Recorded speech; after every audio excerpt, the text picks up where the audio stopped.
नमस्कार दोस्तों, मैं हूं नितिन गुप्ता, आपका एएमएफआई रजिस्टर्ड म्यूचुअल फंड डिस्ट्रीब्यूटर और एक फाइनेंशियल एडवाइजर।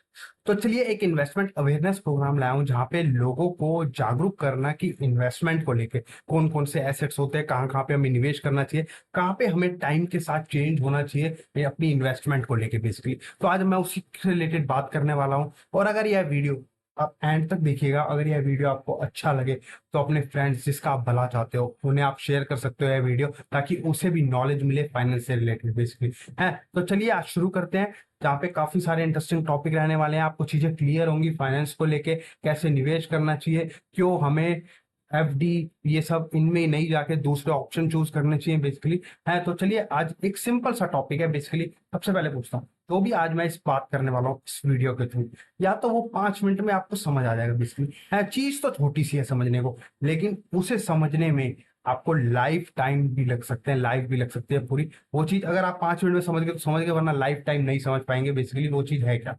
तो चलिए आज बात करते हैं। अब मैं आपसे पूछता हूँ, आप जितना पैसों के लिए मेहनत करते हो बेसिकली, अगर आप जॉब करते हो तो 9 to 5 आप है जॉब कर रहे हो, सर 6 दिन जॉब कर रहे हो हैं। और अगर आप बिजनेस करते हो आप 365 365 दिन काम कर रहे हो, मेहनत कर रहे हो हैं। तो आप पैसे के लिए इतना वर्क कर रहे हो, मेहनत कर रहे हो, कभी आपने सोचा है कि पैसा भी क्या हमारे लिए उतनी मेहनत कर सकता है बेसिकली। जब आप सो रहे हो तब भी पैसा आपके लिए काम कर रहा हो है। तो ये चीज है, मतलब पैसा क्या हमारे लिए भी काम कर सकता है, ऐसा क्या चीज है जो पैसा भी हमारे लिए काम कर सके। तो इन यही सब बात करने वाला हूँ बेसिकली आज मैं है। तो अब मैं आपसे एक सवाल पूछता हूँ, पैसा ही क्या लाइफ में सब कुछ होता है? Is money everything in life? तो काफी लोग ऐसा बोलते हैं। अगर आप सुबह 7 बजे टीवी खोलेंगे तो टीवी पे एक बाबा का संस्कार चल रहा होता है, मतलब एक आस्था वगैरह चैनल चलते हैं। वो क्या बोलते हैं, पैसे में कुछ नहीं रखा है, सब मोह माया है, उसे त्याग दो, है भगवान का नाम जाप करो, वो सब करो 7 बजे। सोचो, वो ये सब बोलते हैं कि money is not everything in life, money does not matter है। लेकिन आपको मैं बता दूं, 90% प्रॉब्लम जो पैसे को ही लेके हैं बेसिकली है। वॉरेन बफेट खुद कहते हैं, money is not everything, make sure you earn a lot before speaking such nonsense. मतलब इतना आपने कमा लिया हो तब ये सेंटेंस बोलो बेसिकली है। तो यही देखिए ये चीज किस तरीके से लोगों को उलझा रखा होता है। सुबह 7 बजे आप टीवी खोलोगे हैं तो आपको बोल दिया जाएगा, चैनल चल रहा होगा उस पर बाबा एक बहुत प्रवचन दे रहा हो कि मोह माह में कुछ नहीं रखा है, पैसे का क्या करना है लाइफ में, अपना माला जपो हो जपो है। और वही आप 10 बजे फिर रेडी हो गए हो पैसा कमाने के लिए, भाग दौड़ के लिए बेसिकली। तो ये लाइफ में आप उलझे हुए हो एक तरीके से बेसिकली कि करना क्या है भाई। अपनी कंट्रोवर्सी क्रिएट हो रही है, ये अपनी स्टेटमेंट की कंट्री। सुबह हम मोह माह को त्याग रहे हैं और 10 बजे फिर जॉब पे जा रहे हैं, फिर काम पे जा रहे हैं पैसों के लिए, फिर वही डेली रूटीन में दो चीज में हम उलझे हुए हैं बेसिकली है। तो हमें एक साइड होना पड़ेगा बेसिकली, करना क्या लाइफ में है। पर्पस होना चाहिए हमेशा लाइफ में। अभी मैं और बात करूंगा आगे पर्पस क्यों होना चाहिए लाइफ में। और जब पर्पस होता है तो आपकी लाइफ जर्नी बहुत इजी होती है, बहुत आसान होती है देखिए है। तो चलिए एक एवरेज रिटेल इन्वेस्टर जो एक आम निवेशक होता है बेसिकली, उसकी प्रोफाइल कैसी होती है, मतलब वो क्या करता है बेसिकली। उसके पास नॉलेज है, इन्वेस्टमेंट ऑप्शंस बहुत सारे हैं, नॉलेज है थोड़ी थोड़ी, लेकिन वो ज्यादा समझ नहीं पा रहा है किसमें उसे निवेश करना चाहिए। ज्यादा अंडरस्टैंडिंग नहीं है उसे उस चीज को लेके है। और ज्यादातर आपने निवेशन देखे होंगे, मतलब लोग देखे होंगे कि जब उनका पैसा होता है तो वो किसी पे भी एजेंट पे रिलाई कर लेते हैं, अपने रिश्तेदार पे, रिश्तेदार रिलेटिव्स पे रिलाई कर लेते हैं, फ्रेंड्स पे रिलेटिव कर रिलाई कर लेते हैं कि उसने वहां पे निवेश करा है तो मुझे भी यहाँ निवेश कर लेना चाहिए बेसिकली है। नहीं, तो वो ऐसे काम करते हैं कि दूसरों पे रिलाई कर लेते हैं और वो उन पे रिलाई करके अपनी वो इन्वेस्टमेंट ऑप्शन चूज करते हैं, आप इन्वेस्टमेंट करके चलते हैं फिर बेसिकली। क्योंकि आपको यहाँ देखना पड़ेगा कि जिसने जिसने इन्वेस्टमेंट कराई है, जो आपको सलाह दे रहा है वो किस बेसिस पे आपको सलाह दे रहा है, ये सब आपको देखना पड़ेगा। उसकी सिचुएशन अलग है, आपकी सिचुएशन अलग है, आपके फैमिली रिलेटिव की सिचुएशन अलग है, वो किस बेसिस पे कहाँ निवेश कर रहा है और आपको कहाँ करना चाहिए, आपको कौन सा एसेट सूट करता है, ये सब कौन बताएगा आपको है। ठीक है, अब सीए से आप मतलब इन्वेस्टमेंट की अगर गाइडेंस लोगे तो सीए ज्यादातर आपको क्या प्रीफर करेगा कि टैक्स सेविंग में कर लो, यहाँ पे आपका टैक्स बचेगा अगर वो टैक्स में एक्सपर्टाइज है। अगर वो टैक्स, क्योंकि उनका मेन मोटिव है कि वो टैक्स बचाना है बेसिकली आपका, तो वो टैक्स सेविंग प्लान्स बताएगा आपको कि इंश्योरेंस ले लो, वो ले लो टैक्स सेविंग। तो क्या आपके लिए सुइटेबल था क्या वो टैक्स सेविंग करने से? आप एक 15 साल के लिए 25 साल के लिए कहाँ फंस गए, कौन से प्रोडक्ट में फंस गए, कौन सा एसेट आपने परचेज कर लिया, क्या रियल ग्रोथ मेरी यहाँ पे होगी नहीं होगी बेसिकली है। तो ये सब भी आपको देखना पड़ेगा है। और एक क्या प्रोफाइल रहती है कि ज्यादातर लोग प्रोफेशनल एडवाइस लेते ही नहीं है इन्वेस्टमेंट की है, क्योंकि बेसिकली वो क्या करते हैं, जब भी अगर आपको एग्जाम्पल लेता हूं मैं महाभारत का। महाभारत में आपको पता है पांडव युद्ध क्यों जीते थे वैसे, है क्यों? जबकि कौरवों के पास एक विशाल सेना थी, है, लेकिन फिर भी 5 पांडव उस युद्ध को जीत गए थे। क्यों जीत गए थे? क्योंकि उनके पास एक एडवाइजर थे, एक कृष्ण भगवान थे जो उन्हें गाइड करते रहे, प्रॉपर एडवाइस करते रहे, हैं, तब वो युद्ध जाके जीत गए थे। तो यहाँ पे आता है कि हम इन्वेस्टमेंट करने जा रहे हैं तो हमें गाइडेंस की जरूरत है। अगर आपकी हेल्थ इशू आता है तो आप डॉक्टर के पास जाते हो ना, कंसल्ट करते हो, तो यहाँ पे आपका पैसे का इशू आ रहा है, मनी का इशू आ रहा है, आपको इन्वेस्टमेंट करनी है। अब तो आपको सोचना पड़ेगा, समझना पड़ेगा, किसी से कंसल्ट करना पड़ेगा। अगर आप एक सपोज मॉल में जाते हो, एक शर्ट परचेज करने आते हो, शर्ट पहले चेक करते हो ढंग से, है, उसका रिव्यू देखते हो, मतलब कंपैरिजन करते हो, हर चीज मतलब आप 3-4 बारी चेक करते हो, है, पहन के देखते हो शर्ट, है, बेसिकली।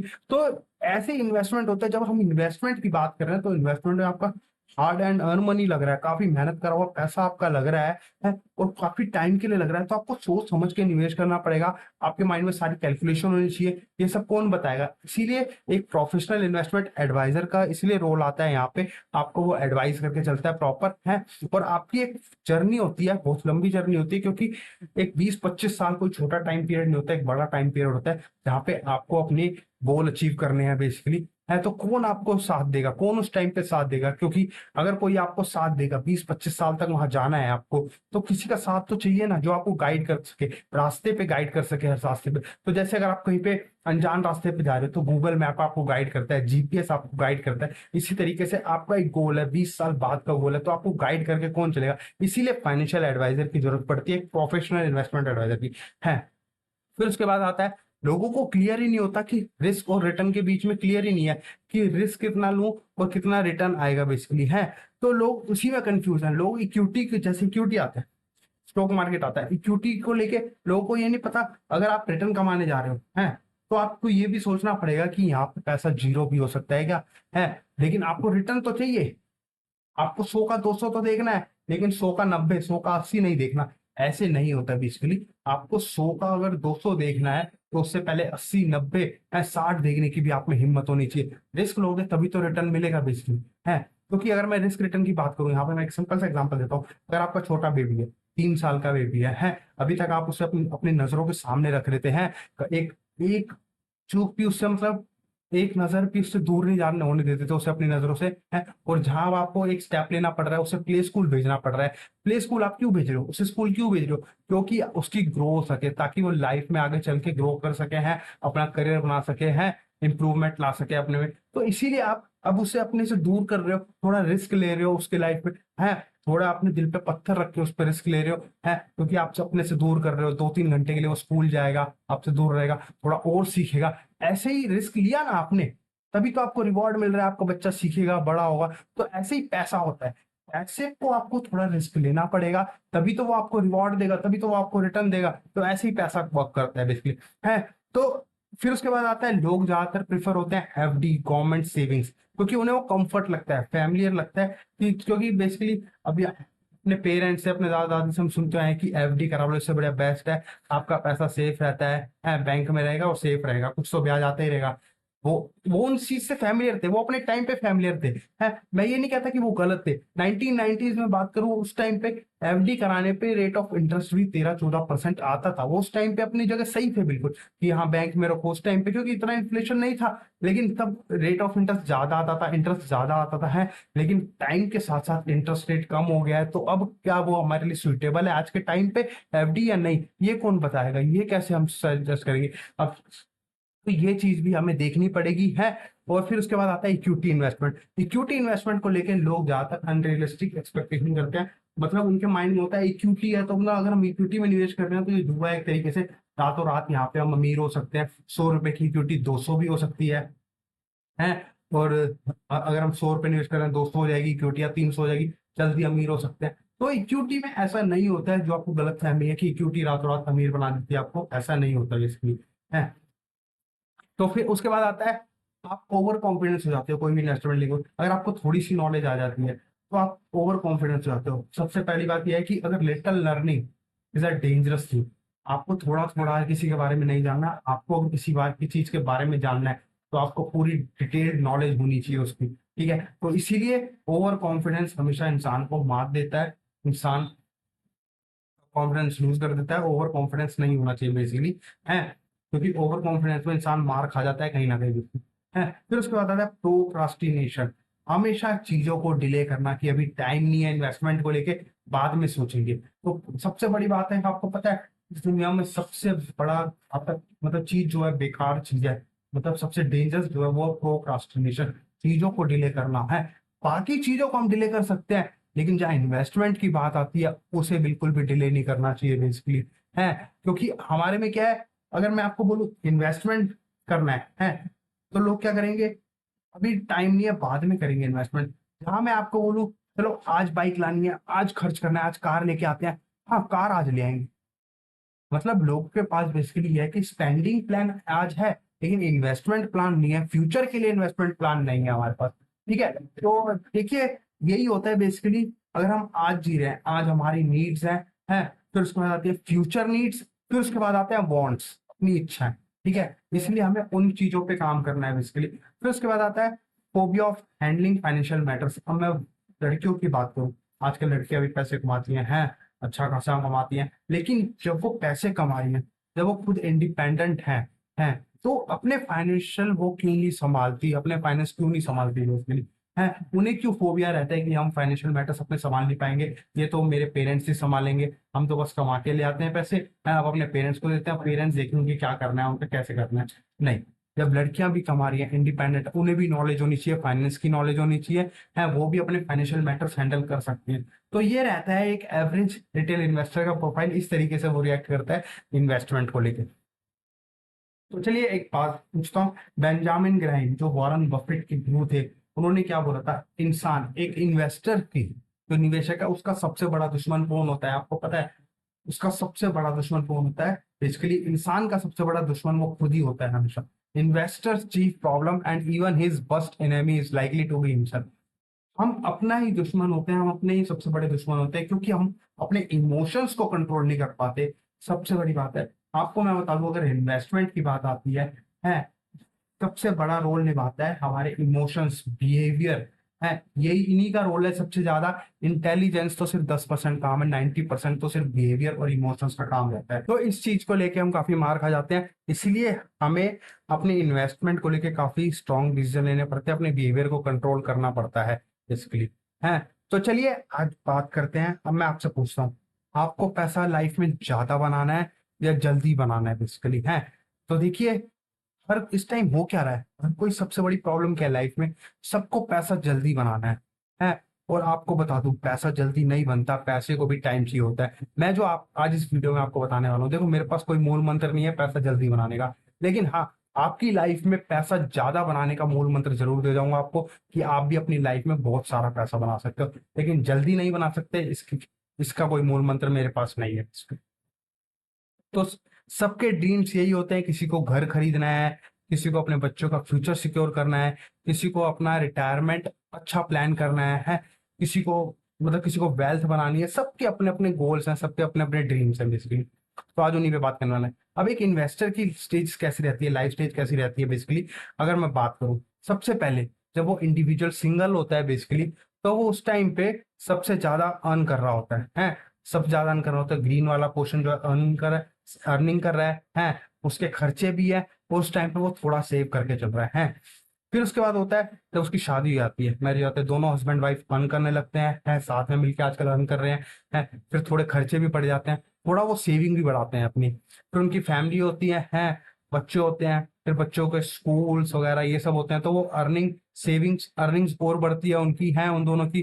फिर वो अपने खर्चे भी ज्यादा बढ़ा लेते हैं, और बढ़ा लेते हैं कि बच्चों की फीस वगैरह ये सब पे करना है, और इन्वेस्टमेंट सेविंग करना भी स्टार्ट करते हैं। फिर जब वो बच्चों का फ्यूचर सिक्योर कर देते हैं, फ्यूचर सिक्योर हो जाता है, इन्वेस्टमेंट कर रखी होती है, फिर लास्ट में जब वो दोनों एक रिटायरमेंट के टाइम पे आ जाते हैं, बच्चों का फ्यूचर सिक्योर कर चुके हैं, बच्चों की मैरिज कर चुके हैं, अब उनके पास अर्निंग नहीं है बेसिकली, अब उनके पास कंजम्पशन है, उन्हें सिर्फ खाना है, लाइफस्टाइल मेंटेन रखनी है अपनी, है। उस टाइम पे वो खर्चे हैं उनके पास सिर्फ अपने लिए, अपने लाइफ को मेंटेन रखने के लिए, लेकिन अर्निंग नहीं है, क्योंकि अर्निंग नहीं है क्योंकि शरीर उतना एक्टिव नहीं है जितना पहले था एक्टिव, है।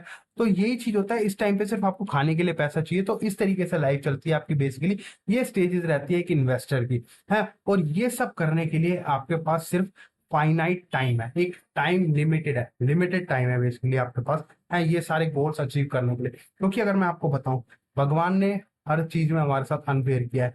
किसी को छोटा बनाया है, किसी को बड़ा बनाया है, किसी को अमीर बनाया है, किसी को गरीब बनाया है, किसी को काला बनाया है, किसी को गोरा बनाया है, लेकिन टाइम सबको बराबर दिया है उसकी लाइफ में है। तो यही टाइम है हमारे पास, एक लिमिटेड टाइम है, और उसी टाइम की हम वैल्यू नहीं करते। लोग सोचते हैं अभी तो बहुत टाइम है, टाइम ही सबसे ज्यादा इंपॉर्टेंट है, टाइम ही सबसे ज्यादा मैटर करता है। और लोगों को ये चीज पता नहीं चल पाती कि टाइम क्यों हमारी लाइफ में इंपॉर्टेंस है। ये चीज आज मुझे भी रियलाइज हुई कि टाइम कितना इंपॉर्टेंट है, क्योंकि टाइम से जब चीजें मुझे पता चली है तभी मैं आपको बता पा रहा हूँ टाइम कितना मैटर करता है, इंपॉर्टेंट है हमारी लाइफ में। और इन्हीं सब चीजों में हमें प्लानिंग करनी होती है, आने वाली जनरेशन की भी प्लानिंग करनी होती है, और अपने बच्चों का भी फ्यूचर सिक्योर करना होता है, और अपना भी रिटायरमेंट प्लान करना होता है, अपनी फैमिली की रिस्पॉन्सिबिलिटी भी निभानी है, लिमिटेड टाइम में टाइम। तो चलिए आज बात करते हैं पैसे। अगर लक्ष्मी लक्ष्मी कहती है कि या तो मुझे बचाओ, या मुझे खर्च कर दो, या मुझे निवेश कर दो। क्योंकि अगर आपने देखा होगा, अगर आपके पास अभी 1 लाख रुपए, आपकी जेब में 1 लाख रुपए, तो आपके जब तक वो 1 लाख रुपए आप खर्च नहीं कर दोगे तब तक आप चैन से नहीं रह पाओगे। वो जेब पैसे बार बार बोलेंगे कि मुझे खर्च कर दो है। जहां आपने उन पैसों को निवेश पे लगा दिया, अगर आपने उसे निवेश कर दिया पैसे को, तो वो पैसा अपने आप निवेश पे लग गया, काम पे लग गया। लेकिन जब तक पैसा आपकी जेब में है, 1 लाख रुपए आपकी जेब में है, तो आपका मन करेगा चलो फोन ले आता हूँ, चलो कुछ कर लेता हूँ, चलो पार्टी कर लेता हूँ, कुछ भी कर लेते हैं। इसलिए पैसों को जितनी जल्दी हो सके ना, जैसे ही पैसा है उसे काम पे लगा दो। नहीं तो पैसा अपने आप खर्च हो जाएगा, आपको पता भी नहीं चलेगा कैसे खर्च हो गया, अपने आप ही हो जाएगा खर्च। तो चलिए आज मैं ये 8 मूल मंत्र हैं बेसिकली, यही है कंपोनेंट्स ऑफ फाइनेंशियल प्लानिंग। पूरे मूल मंत्र बेसिकली जो हैं चीजें, कि सबसे पहले इन्वेस्टमेंट की बात नहीं करनी, सबसे पहले हमें प्रोटेक्शन चाहिए लाइफ में है। बेसिकली क्या है प्रोटेक्शन? हमारे पास इंश्योरेंस होना चाहिए। इंश्योरेंस, यहाँ प्योर इंश्योरेंस की बात कर रहा हूँ, जो होता है टर्म इंश्योरेंस है। टर्म इंश्योरेंस होता है अगर हमें कल को कुछ हो जाए है, हम हमारी फैमिली हमारे पे डिपेंडेंट है, और हमें कल को कुछ हो जाए, मिस हैपनिंग हो जाए है, तो ये टर्म इंश्योरेंस उस टाइम पे हमारी फैमिली को प्रोटेक्ट करता है। एक सम इंश्योर्ड उन्हें मिल जाता है बेसिकली, ताकि जो रोजमर्रा के खर्चे थे, जो आपके गोल्स थे, जो सपने थे अपनी आपके बच्चों को लेके, वो अल्टीमेटली उन सपनों के लिए काम करे वो पैसा है, वहां वो सपने पूरे हों फिर। तो उसके लिए टर्म इंश्योरेंस हमेशा होना चाहिए आपके पास है। टर्म इंश्योरेंस कोई नॉमिनल, कोई ज्यादा महंगा भी नहीं आता, कम एज में तो बल्कि और सस्ता आता है, बहुत कम प्रीमियम पे आपको प्योर इंश्योरेंस मिल जाता है। फिर उसके बाद आता है हेल्थ इंश्योरेंस। हेल्थ इंश्योरेंस लेना बहुत जरूरी है आज के टाइम पे। आपको पता है बीमारी किस तरीके से बढ़ रही है, क्योंकि मेडिकल इमरजेंसी जब आती है, सबसे पहले आपकी नजर आपकी इन्वेस्टमेंट पे जाती है। और इन्वेस्टमेंट कौन सी, जो मैं आपको बताने वाला हूँ, सबसे पहले आपकी इन्वेस्टमेंट ही होती है। तो आपको ये हेल्थ इंश्योरेंस प्लान करके चलना चाहिए, मेडिक्लेम वगैरह लेके चलना चाहिए अपना है। फिर उसके बाद आता है एक सेविंग्स होनी चाहिए आपके पास। सेविंग्स में आता है इमरजेंसी फंड। इमरजेंसी फंड क्यों आपके लाइफ में होना चाहिए, बहुत जरूरी है। आपके पास 6-7 महीने का इमरजेंसी फंड आपका कॉर्पस होना चाहिए। अगर आप जॉब करते हो, अगर आपको कल को जॉब स्विच करनी पड़े हैं, या फिर आपको जॉब चली जाए बाय चांस है, और आपको 6-7 महीने का आपका टाइम हो कि जॉब जब तक मुझे दूसरी नहीं मिल रही, तो 6-7 महीने का इतना कॉर्पस है कि मैं सर्वाइव कर सकूं, मेरी फैमिली सर्वाइव कर सके उस टाइम पे, एकदम से बर्डन ना आए हमारे पे। तब तक तो 6-7 महीने कोई ना कोई जॉब मिल जाएगी है। तो इस तरीके का एक इमरजेंसी आपको फंड होना चाहिए हमेशा आपके पास है, जो आपके मतलब जो खराब टाइम आता है उस टाइम पे आपकी हेल्प करता है काफी। फिर उसके बाद आता है ग्रोथ। अब आता है सबसे मेन मुद्दा, आता है ग्रोथ। जब आपका कोई 20 साल 25 साल का गोल है, 15 साल के बाद का गोल है, तो उस टाइम पे आपको अपने पैसों को ग्रोथ पे लगाना पड़ेगा है। तो अब लोग यही गलती करते हैं कि लोग क्या करते हैं, सबसे पहले प्लानिंग क्या कर लेते हैं, ग्रोथ की प्लानिंग कर लेते हैं कि पैसा मैं पहले इन्वेस्टमेंट करना स्टार्ट कर देता हूँ, बाकी चीजें प्लान करी नहीं है। प्रोटेक्शन ली नहीं उसने अपनी फैमिली के लिए, टर्म इंश्योरेंस लेके वो चला ही नहीं है बेसिकली है, और इन्वेस्टमेंट पहले करके चल रहा है। तो ये सब, और फिर तो टर्म इंश्योरेंस चलो छोड़ो, उसके बाद उसने हेल्थ इंश्योरेंस नहीं लिया, कल को मेडिकल इमरजेंसी आ गई तो इन्वेस्टमेंट तो वैसे ही टूट जाएगी, फिर वो डॉक्टर को पैसे दो, हॉस्पिटल में पैसे भर दो। इससे बढ़िया अपना हेल्थ इंश्योरेंस लेके चलो, क्योंकि हेल्थ इंश्योरेंस लेके चलोगे तो आपकी जो इन्वेस्टमेंट है वो भी सिक्योर रहेगी, और टर्म इंश्योरेंस लेके चलोगे तो आपके इन्वेस्ट जो सपने हैं, अगर कल को कुछ हो गया तो आपके जो सपने हैं वो भी पूरे होंगे बेसिकली है। तो ये चीज होता है, लोग को ये ऑर्डर बाय ऑर्डर ये प्लान करना चाहिए, हर चीज प्लानिंग के साथ करनी चाहिए। लोग पहले इन्वेस्टमेंट स्टार्ट कर देंगे, बाद में मेडिक्लेम देखेंगे, बाद में टर्म इंश्योरेंस लेंगे, नहीं। सबसे पहले हेल्थ इंश्योरेंस तो आज के टाइम पे बहुत मस्त मस्त इंपॉर्टेंट है बेसिकली, तो आपको लेना ही पड़ेगा है। और जहाँ पे ग्रोथ की बात आती है, इन्वेस्टमेंट आपको करनी है, रिटायरमेंट प्लानिंग के लिए करनी पड़ेगी, चिल्ड्रन एजुकेशन आप है, हायर एजुकेशन के लिए, बच्चों की मैरिज के लिए है, या आपको घर परचेज करना है कुछ है, उसका आपका ड्रीम है, तो उसके लिए आपको अपने पैसों को ग्रोथ पे लगाना पड़ेगा। अब उसके बाद इन्वेस्टमेंट, मतलब इन्वेस्टमेंट होती है, इन्वेस्टमेंट हमेशा गोल बेस्ड इन्वेस्टमेंट होती है। ये नहीं कि बस इन्वेस्टमेंट हमने कर ली, नहीं, हमेशा हर इन्वेस्टमेंट के पीछे एक गोल होता है आपका, कि आपको किस लिए इन्वेस्टमेंट करनी है। आपके माइंड में हमेशा गोल होने चाहिए, वो इन्वेस्टमेंट इस गोल के लिए, स्पेसिफिकली इसी के लिए पैसा जा रहा है। तो जैसे अगर आपको घर खरीदना है, जो आपको मैंने बताया, हायर एजुकेशन, अपना रिटायरमेंट प्लान करना है, फॉरेन वैकेशन पे जाना है, या कार वगैरह परचेज करनी है, बच्चों का फ्यूचर सिक्योर करना है, हमेशा माइंड में एक गोल होना चाहिए। सबके लिए अलग अलग इन्वेस्टमेंट होनी चाहिए। फिर उसके बाद आता है इन्वेस्टमेंट प्लानिंग। इन्वेस्टमेंट प्लानिंग क्या है, तो चलिए अब बात करता हूँ। अब ये आपको पिक्चर क्या दर्शाती है, मतलब यहाँ पे एक बड़ा बच्चा जो छोटा पिग्गी बैंक लेके खड़ा है, वो उससे पूछता है कि तेरा पिग्गी बैंक मेरे पिग्गी बैंक से इतना बड़ा क्यों है?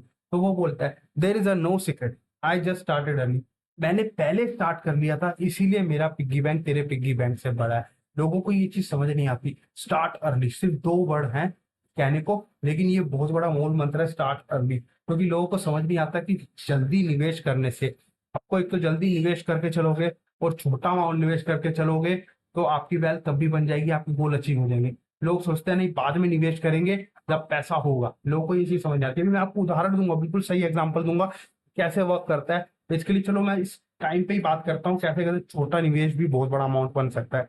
तो एक बात करता हूँ, अब यहाँ पे जो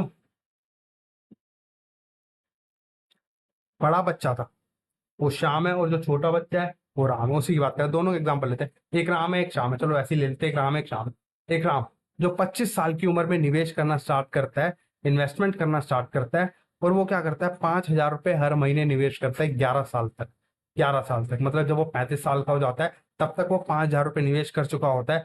टोटल निवेश कर चुका होता है वो 6,60,000 रुपए 11 साल में है। और वो उसके बाद अपने इन्वेस्टमेंट स्टॉप कर देता है, मतलब एक तरीके से अगर वो एसआईपी कर रहा होता तो एसआईपी स्टॉप कर देता है, 6,60,000 रुपए उन्होंने छोड़ देता है अपने। जब वो सोचता है कि जब मैं 60 साल का होऊंगा तब मैं उस इन्वेस्टमेंट अमाउंट को देखूंगा। एक दूसरी तरफ जो श्याम है वो 40 साल की उम्र में जागता है कि मैंने तो कुछ इन्वेस्टमेंट करा ही नहीं, तो बेसिकली वो भी इन्वेस्टमेंट स्टार्ट करता है। फिर वो 15,000 की एसआईपी स्टार्ट करता है, 15,000 रुपए हर महीने निवेश करना स्टार्ट करता है, और वो पूरे 21 साल तक निवेश करता है, 40 साल से लेकर 60 साल तक। और वो टोटल अमाउंट निवेश कर देता है उसमें 37,80,000 रुपए, मतलब 37,80,000 रुपए निवेश करता है, और जबकि राम सिर्फ 6,60,000 रुपए निवेश करता है। अब दोनों 60 साल के हो जाते हैं, तब आप बताओ सबसे ज्यादा इन्वेस्टमेंट अमाउंट किसका बन गया होगा, किसने ज्यादा पैसा बनाया होगा? सबके माइंड में एक ही थॉट आ रहा होगा कि श्याम ने ज्यादा बनाया होगा, क्योंकि श्याम ने 37,80,000 रुपए डाले और सिर्फ राम ने 6,60,000 रुपए डाले। लेकिन जो आप सोच रहे हो वो बिल्कुल गलत है।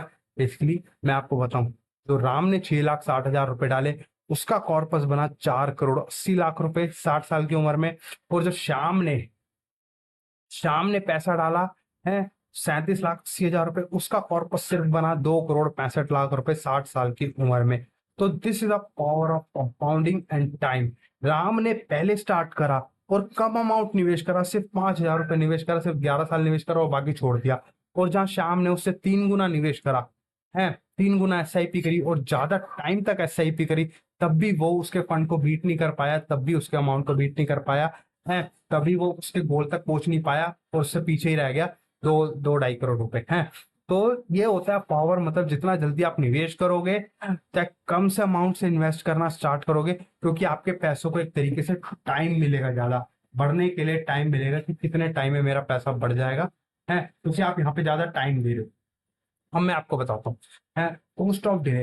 ये तो चलो स्टार्ट अर्ली की बात थी, अगर आप एक एक साल डिले करते हो तो उससे आपकी इन्वेस्टमेंट पे क्या इंपैक्ट पड़ने वाला है। तो चलिए आज मैं बताता हूँ। अगर अब मैं अपनी एक सिस्टर का एग्जांपल लेता हूँ, अब मेरी सिस्टर, उससे मैंने कहा जब वो 25 साल की थी, उससे मैंने कहा तो इस काम कर, अपनी एसआईपी स्टार्ट कर दे है, 10-10 हजार रुपए महीने की एसआईपी स्टार्ट कर है, और अपने 60 साल तक जब तक होगी तब तक एक अच्छा खासा कॉर्पस तेरे पास इकट्ठा हो जाएगा। तो उसने बोला नहीं मुझे इस साल फोन लेना है, तो फोन ले आऊंगी मैं आईफोन है, 10,000 रुपए ईएमआई पे फोन ले आऊंगी, एक साल तक, एक साल बाद से एसआईपी स्टार्ट कर लूँ।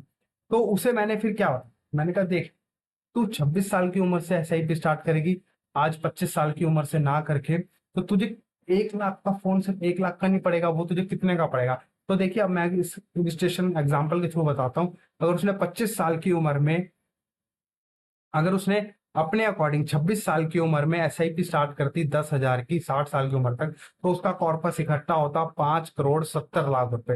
लेकिन उसने 25 साल की उम्र में स्टार्ट करा, मेरी मान के 25 साल की उम्र में एसआईपी स्टार्ट कर दी 10,000 रुपये महीना, तो उसका कॉर्पस इकट्ठा हुआ 6,43,00,000 रुपए। ये डिफरेंस आया 73,50,00,000 रुपए, सिर्फ 1 साल डिले करने की वजह से। 1 साल उसने लेट स्टार्ट करा, 1 साल डिले कर दिया, तो उसे 1 लाख का 1,20,000 का फोन उसे पड़ा 73,50,00,000 का। ये होता है दिस कॉस्ट ऑफ डिवेस्टेटिंग। मतलब इसे कहते हैं delay, cost of delay can be devastating. मतलब देरी की कीमत विनाशकारी हो सकती है। तो आपको ये सोचना है कि आपको कब स्टार्ट करना है। अब आपको देखना है आपको जल्दी स्टार्ट करना है पैसा निवेश करना, या आराम से स्टार्ट करना है, या बाद में स्टार्ट करेंगे। अभी मैं आपको बताऊं, अगर बाद में स्टार्ट करेंगे और सेम गोल है आपका वही अमाउंट का, तो आपको क्या नुकसान हो सकता है, कितना भारी नुकसान हो सकता है। तो चलिए, जब भी वेल्थ क्रिएशन की बात आती है, अगर वेल्थ आपको बनानी है अपनी लाइफ में, पैसा बढ़ाना है, तो लोग क्या फोकस करते हैं। एक 9th क्लास में एक फॉर्मूला था कंपाउंड इंटरेस्ट का, जो हमें स्कूल में सिखा दिया जाता है, लेकिन उसके पीछे लॉजिक नहीं बताया। स्कूल में जब हम सीखते थे 100 पे 10% कैलकुलेट कर लिया, कभी उसका लाइफ में इम्प्लीमेंटेशन हमारी टीचर्स ने बताया ही नहीं कि इसका लाइफ में कैसे इम्पैक्ट होगा है। आपको मैं मोस्टली बता दूं, मोस्टली स्कूल ये कंपाउंड इंटरेस्ट का फॉर्मूला 9th क्लास में सिखा दिया जाता है, लेकिन इसकी पावर स्कूल के टीचर्स तक को नहीं पता। आप किसी भी स्कूल में उठा लीजिएगा, स्कूल के टीचर्स तक को नहीं पता कि इसका उसकी लाइफ में कैसे इंपैक्ट हो सकता है, कैसे वो भी अपनी वेल्थ बना सकते हैं। तो ये चीज होता है। अब लोग इन्वेस्टर यहाँ पे फोकस क्या करते हैं, यहाँ पे सबसे ज्यादा फोकस वो करते हैं रिटर्न पे। What investor focus on return पे, लेकिन और जो सबसे ज्यादा इग्नोर करते हैं वो टाइम को इग्नोर करते हैं। और जबकि सबसे बड़ी बात है, रिटर्न पे फोकस करना ही नहीं चाहिए, आपको फोकस करना चाहिए टाइम पे। कितने टाइम के लिए आप यहाँ पे निवेश करना चाहते हो, कितने टाइम के लिए आप निवेश करके चलोगे यहाँ पे। तो रूल नंबर 72, रूल नंबर 72 हमें क्या बताता है। रूल नंबर 72 बताता है, आपको एक सिंपल सा ट्रिक बताता हूँ, रूल नंबर 72 से आप सीख जाओगे। रूल नंबर 72, जितना आपको रेट ऑफ इंटरेस्ट मिल रहा है 72 डिवाइडेड बाय इंटरेस्ट कर लीजिएगा, तो आपको टाइम मिल जाएगा, टाइम निकल के आ जाएगा। अगर 72 डिवाइडेड बाय आप 12 करोगे, तो आपको 6 साल मिलेंगे, मतलब टाइम निकल के आएगा 6 = 6, मतलब 6 साल में आपका पैसा डबल होगा। 72 डिवाइडेड बाय 9 करेंगे, तो आपका पैसा 8 साल में डबल होगा है। और अगर जहां आपका 72 डिवाइडेड बाय 15 करेंगे, तो आपका पैसा मोटा मोटी 5 साल में डबल होगा। मतलब years to double, 72 divided by percentage rate of return is equal to years to double. इतने साल में पैसा आपका डबल हो सकता है। तो रूल नंबर 72 हमें ये बताता है। तो चलिए, एक पावर ऑफ कंपाउंडिंग का एक अच्छा सा एग्जांपल देखते हैं। सिंपल सा एग्जांपल है, अगर मैं आपसे पूछूं हर दिन आपका पैसा डबल हो रहा है, अगर 1 रुपया है आपके पास, हर दिन वो डबल हो रहा है, 1 रुपया, दूसरे दिन 2 रुपये हुआ, तीसरे दिन वो 4 रुपये हुआ, हर दिन पिछले प्रीवियस डे का डबल होता जा रहा है। 1 का 2 हुआ, 2 का 4 हुआ, 4 का 8 हुआ। तो जब 30 दिन होंगे, जब पूरा महीना खत्म होगा, वो कितने रुपए बन जाएगा। कोई मुझे बता सकता है कितने रुपए बन जाएगा। 1,000, 2,000, लाखों, कितना बन सकता है। तो मैं आपको बताता हूँ, वो अमाउंट 30th डे, 30वें दिन वो बन जाएगा 53,68,00,000 रुपए। हर दिन वो अगर डबल होता जा रहा है, 1 रुपया हर दिन डबल होगा, तो सोचो कितनी बड़ी पावर है। इसे कहते हैं पावर ऑफ कंपाउंडिंग। तो चलिए, पावर ये कैसे हो सकता है, इसका कैसे आपकी लाइफ में इम्पैक्ट होगा, कितनी टाइम में आपकी वेल्थ डबल हो सकती है, कितने साल में डबल हो सकती है, क्या रेट ऑफ इंटरेस्ट है, अगर मैं बात करते चलूं। अब सोचो, अगर आपको 15% का रिटर्न आता है, 15% का सीएजीआर रिटर्न आता है, और अगर आप पैसा 10 साल के लिए निवेश करके चलते हो, तो पहले 5 साल में आपका पैसा डबल होगा। मैंने क्या बताया, rule number 72 divided by 15 is equal to 5, 5 निकल गया, 5 साल में आपका पैसा डबल हुआ।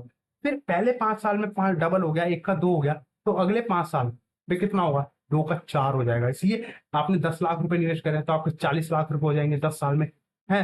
तो ये चीज होता है बेसिकली। फिर देखिए, 20 साल में आपका पैसा 27 गुना हो जाएगा, एक तरीके से 16 गुना हो जाएगा है। और जहां 30 साल दिया आपने पैसा, तो एक तरीके से 66 गुना पैसा होगा है 30 साल में।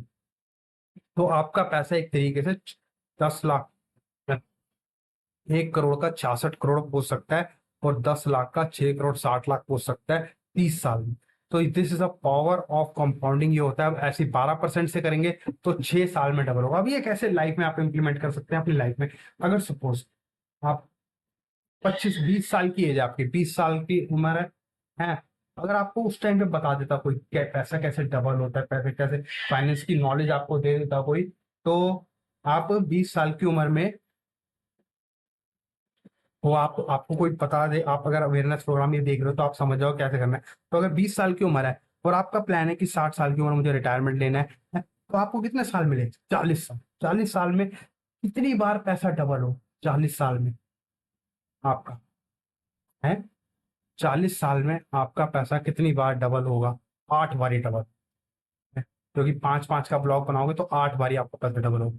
अगर सपोज है, और अगर आप सपोज 1 लाख रुपए लेके चलते हो, 1 लाख रुपए निवेश करते हो, है, छोटा सा एग्जांपल ले रहा हूँ मैं, बिल्कुल छोटा सा, 1 लाख रुपए आपने निवेश करा 20 साल की उम्र में, वो जब 60 साल के हो गया तो कितना पहुंच जाएगा? मैं यहाँ पे ये वो बात नहीं कर रहा कि हमारा 40 साल बाद क्या होगा, वो नहीं, मैं एग्जाम्पल दे रहा हूँ, 1 लाख का छोटा सा कैलकुलेशन बता रहा हूँ। वो तो आज आपको ज्यादा ही निवेश करना पड़ेगा अल्टीमेटली, है, लेकिन 1 लाख से बात कर रहा हूँ। 1 लाख का 8 बारी डबल होगा, तो 1 का 2 हुआ, 2 का 4 हुआ, 4 का 8 हुआ, 8 का 16 हुआ, 16 का 32 हुआ, 32 हुआ, 32 का आपका 64 हुआ, 64 का एक 28 हुआ, एक 28 का 260, 255 के आसपास पहुंच जाएगा आपका पैसा। 255 मतलब 2.5 करोड़ रुपए के आसपास, 1 लाख का सिर्फ 30 साल में, अपने आप ही कुछ नहीं करना पड़ा आपको, पैसा अपने आप ही कंपाउंड होता रहा, आपने सही जगह निवेश करके चले तो 15% के रेट ऑफ रिटर्न से। तो this is the power of, अब जहां ये 2.5 करोड़ पहुंचा, जहां आपने 10 लाख से निवेश करना स्टार्ट करा है धीरे धीरे, तो आपका पैसा सोचो 2.5 से 25 करोड़ पहुंच जाएगा, 10 लाख से निवेश करा तो, अगर आपने स्टार्ट करा है। तो ये चीज होती है, this is the power of compounding, जो लोगों को समझ नहीं आती। बेसिकली लोग सोचते हैं, लोगों का माइंड काम करना बंद कर देता है कि 5 साल बाद इतना हो जाएगा पैसा, तो अगले 5 साल और छोड़ दूं। अगर सपोज वो 20 साल का नौजवान है, उसका 2.5 करोड़ हो गया है, वो 5 साल और छोड़ देता है, वो सोचता है अभी 60 साल इतना, 5 साल और छोड़ देता हूँ, तो उसका सीधा 5 करोड़ पहुंच जाएगा, 2.5 से सीधा 5 करोड़ हो गया। फिर अगले 5 साल और छोड़ दिया उसने तो 10 करोड़ पहुंच गया।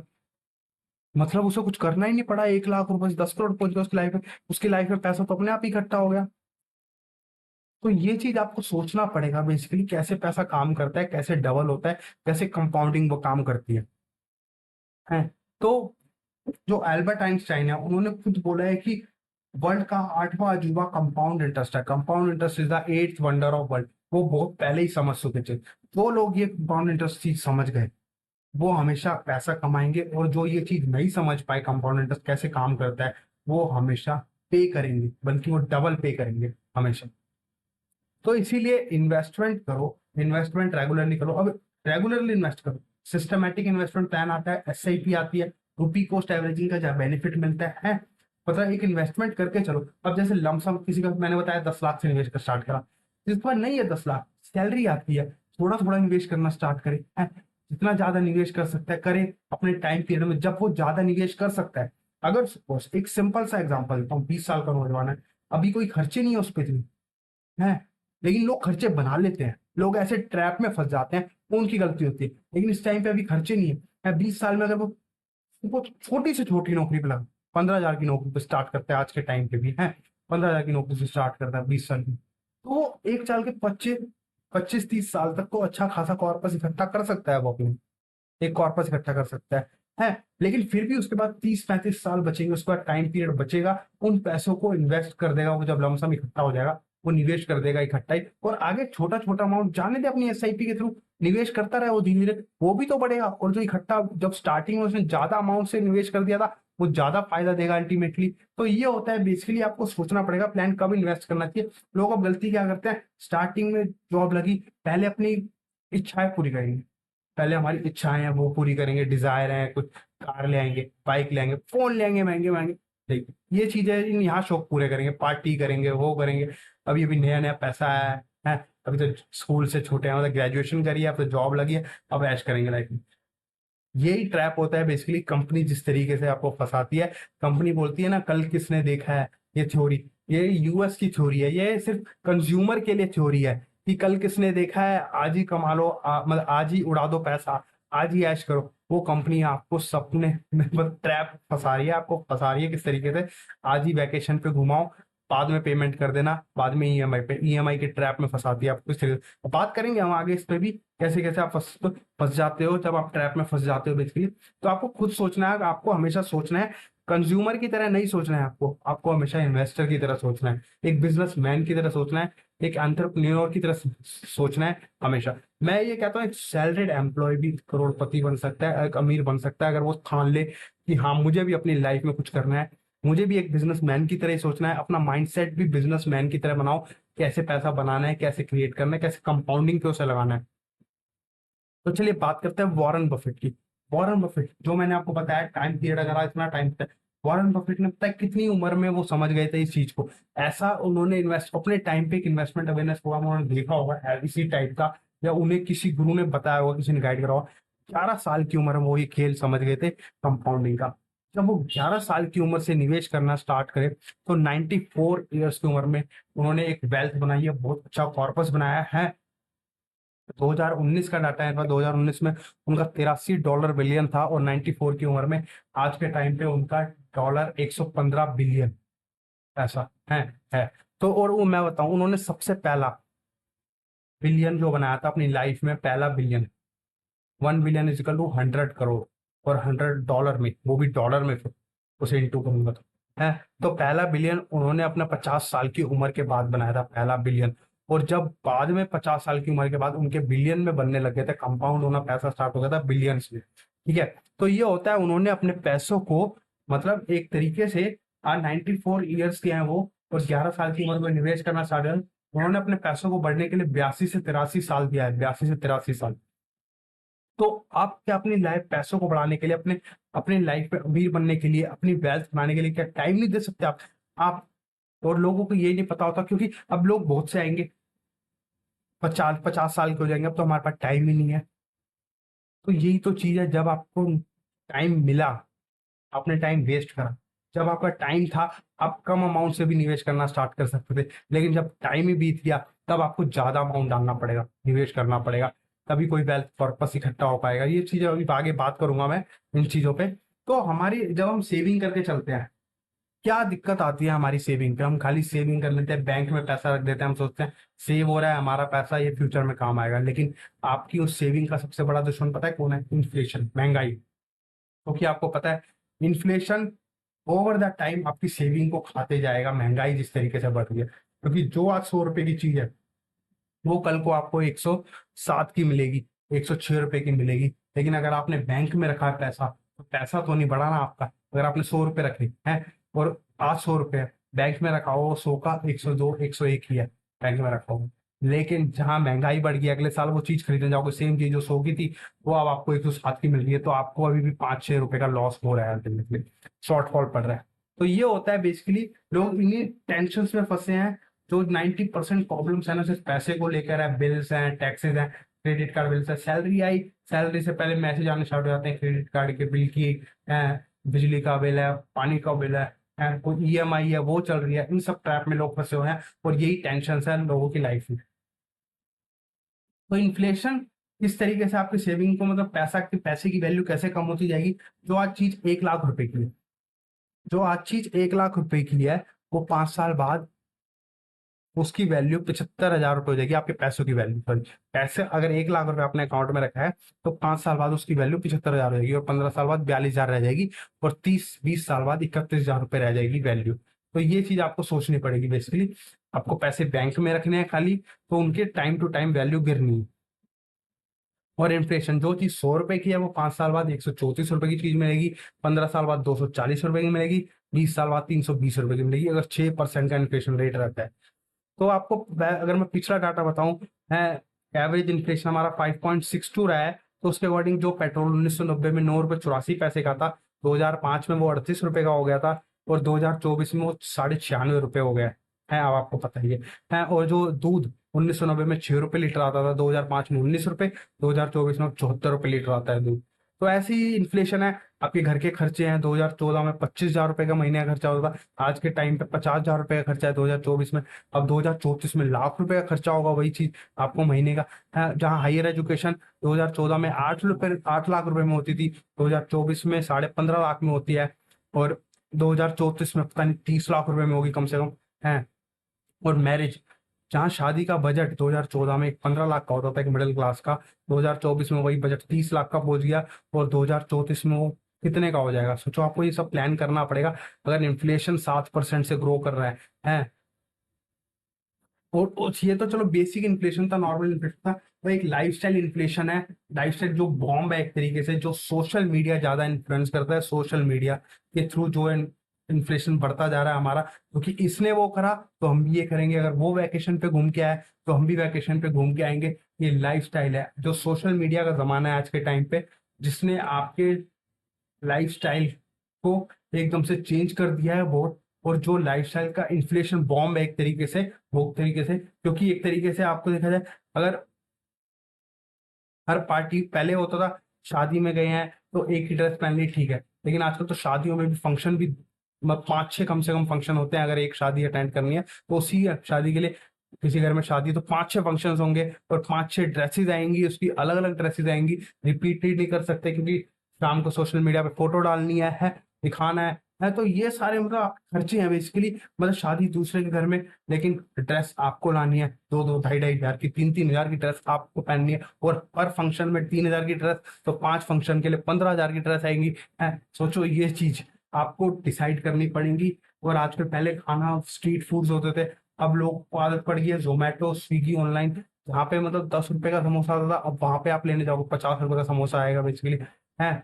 और फॉरेन वैकेशन ये सब आपको करना है, मोबाइल एसेसरी, मोबाइल हर साल आपको चेंज करना है। ये सब लाइफस्टाइल इन्फ्लेशन है। ठीक है। तो उसके बाद आता है, फिर आते हैं अब इन्फ्लेशन से बचने के लिए हमें क्या करना पड़ेगा, और ये लाइफस्टाइल इन्फ्लेशन है। चलो बेसिक इन्फ्लेशन तो अलग चीज है, ये लाइफस्टाइल इन्फ्लेशन, इसलिए आप अर्निंग कर रहे हो, सेव करना स्टार्ट करो है, सेविंग को इन्वेस्टमेंट पे लगाओ है।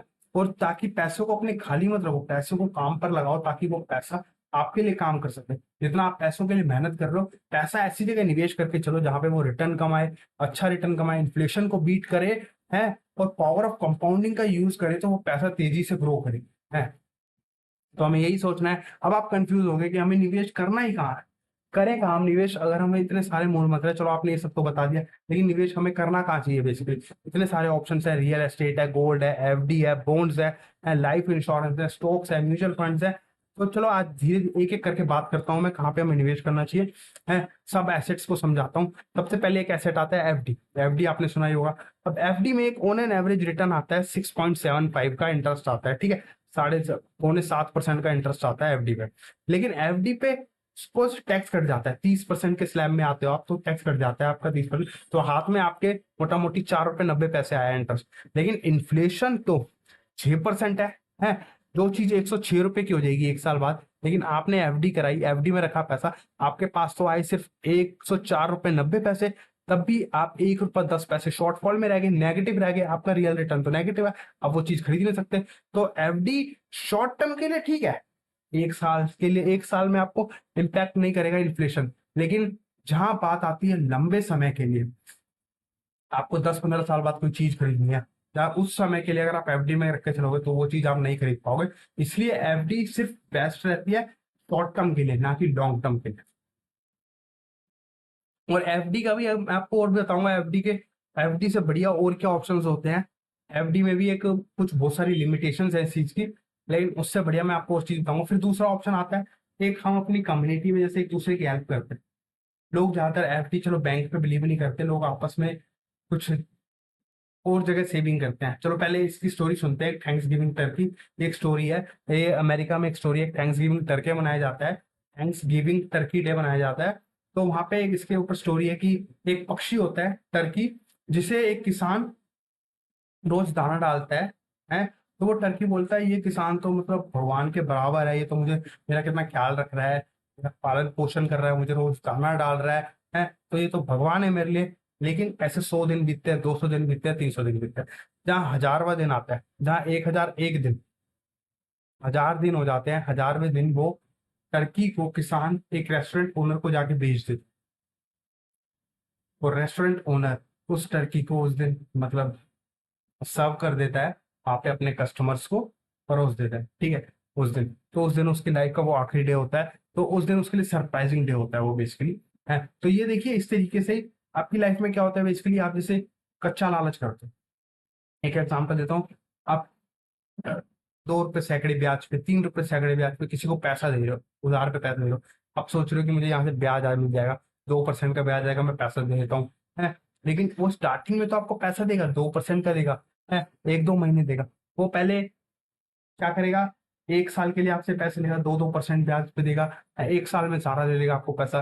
फिर आप बोलोगे यार ये तो पैसे से मुझे सारा दे दिया, उस फिर आपको उस पर विश्वास हो जाएगा।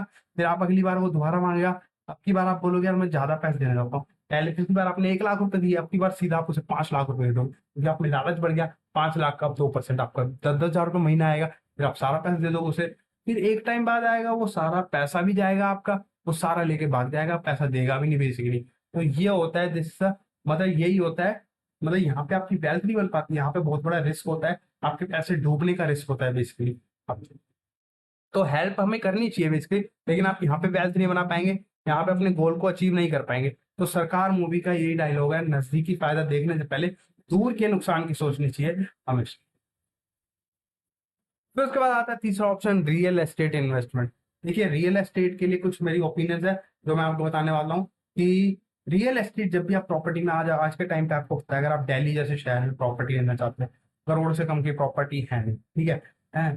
तो सबसे पहली बात है, इन्वेस्टमेंट करने के लिए रियल एस्टेट में, प्रॉपर्टी में निवेश करने के लिए आपके पास करोड़ रुपए होना चाहिए, पहले करोड़ रुपए होना ही चाहिए आपके पास, है। तो इसका इन्वेस्टमेंट अपफ्रंट फीस तो ज्यादा ही लगना है, इन्वेस्टमेंट आप ज्यादा पैसा है तो इन्वेस्टमेंट करना पड़ेगा, ठीक है।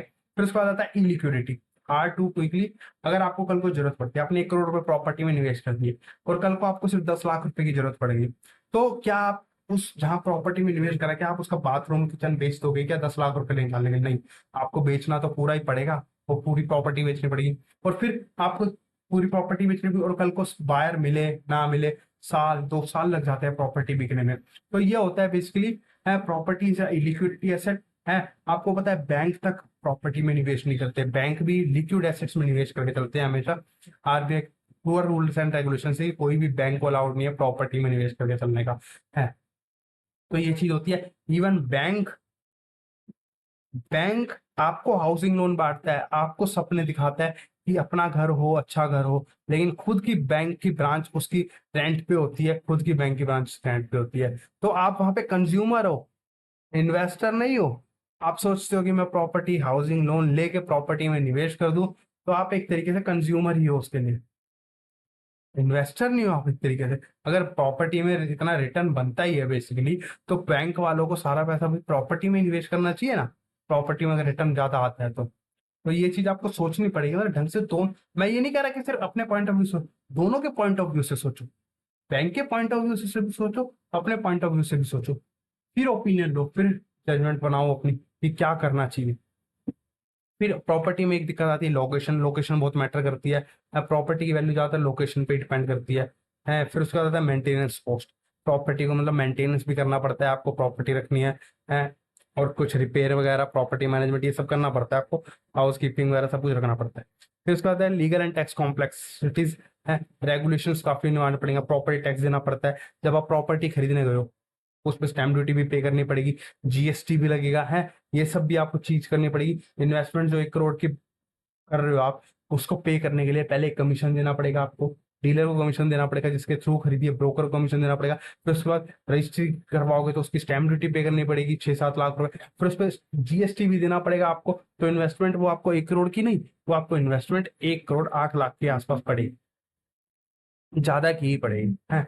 तो ये चीज आपको कैलकुलेट करनी पड़ेगी माइंड में, है। फिर उसके बाद आता है, अगर आप प्रॉपर्टी ली, आपने सोचा आपने रेंटल इनकम कमा लूंगा, इससे मैं थोड़ी रेंटल इनकम आ जाएगी, तो उस पे होता है कि टेनेंट इशू आ जाता है, वैकेंसी रिस्क भी आ सकता है बेसिकली, है कि टेनेंट कई बार भाई खाली ना करे, पोजीशन का रिस्क आ सकता है, किराएदार खाली ना करे, है रेंट, और कई बार प्रॉपर्टी रेंटल इनकम नहीं होती, कई बार कई टाइम तक प्रॉपर्टी खाली भी रह जाती है, तो उससे आपके चांसेस होते हैं लॉस होने के लिए। तो रियल एस्टेट में आपको सोचना पड़ेगा ये चीजें बेसिकली, और चिक चिक बाजी इतनी रहती है रेंट पे प्रॉपर्टी देना, 10 चीजें हैं, तो रियल एस्टेट में ये सब दिक्कतें आती हैं। और उसके बाद आता है गोल्ड।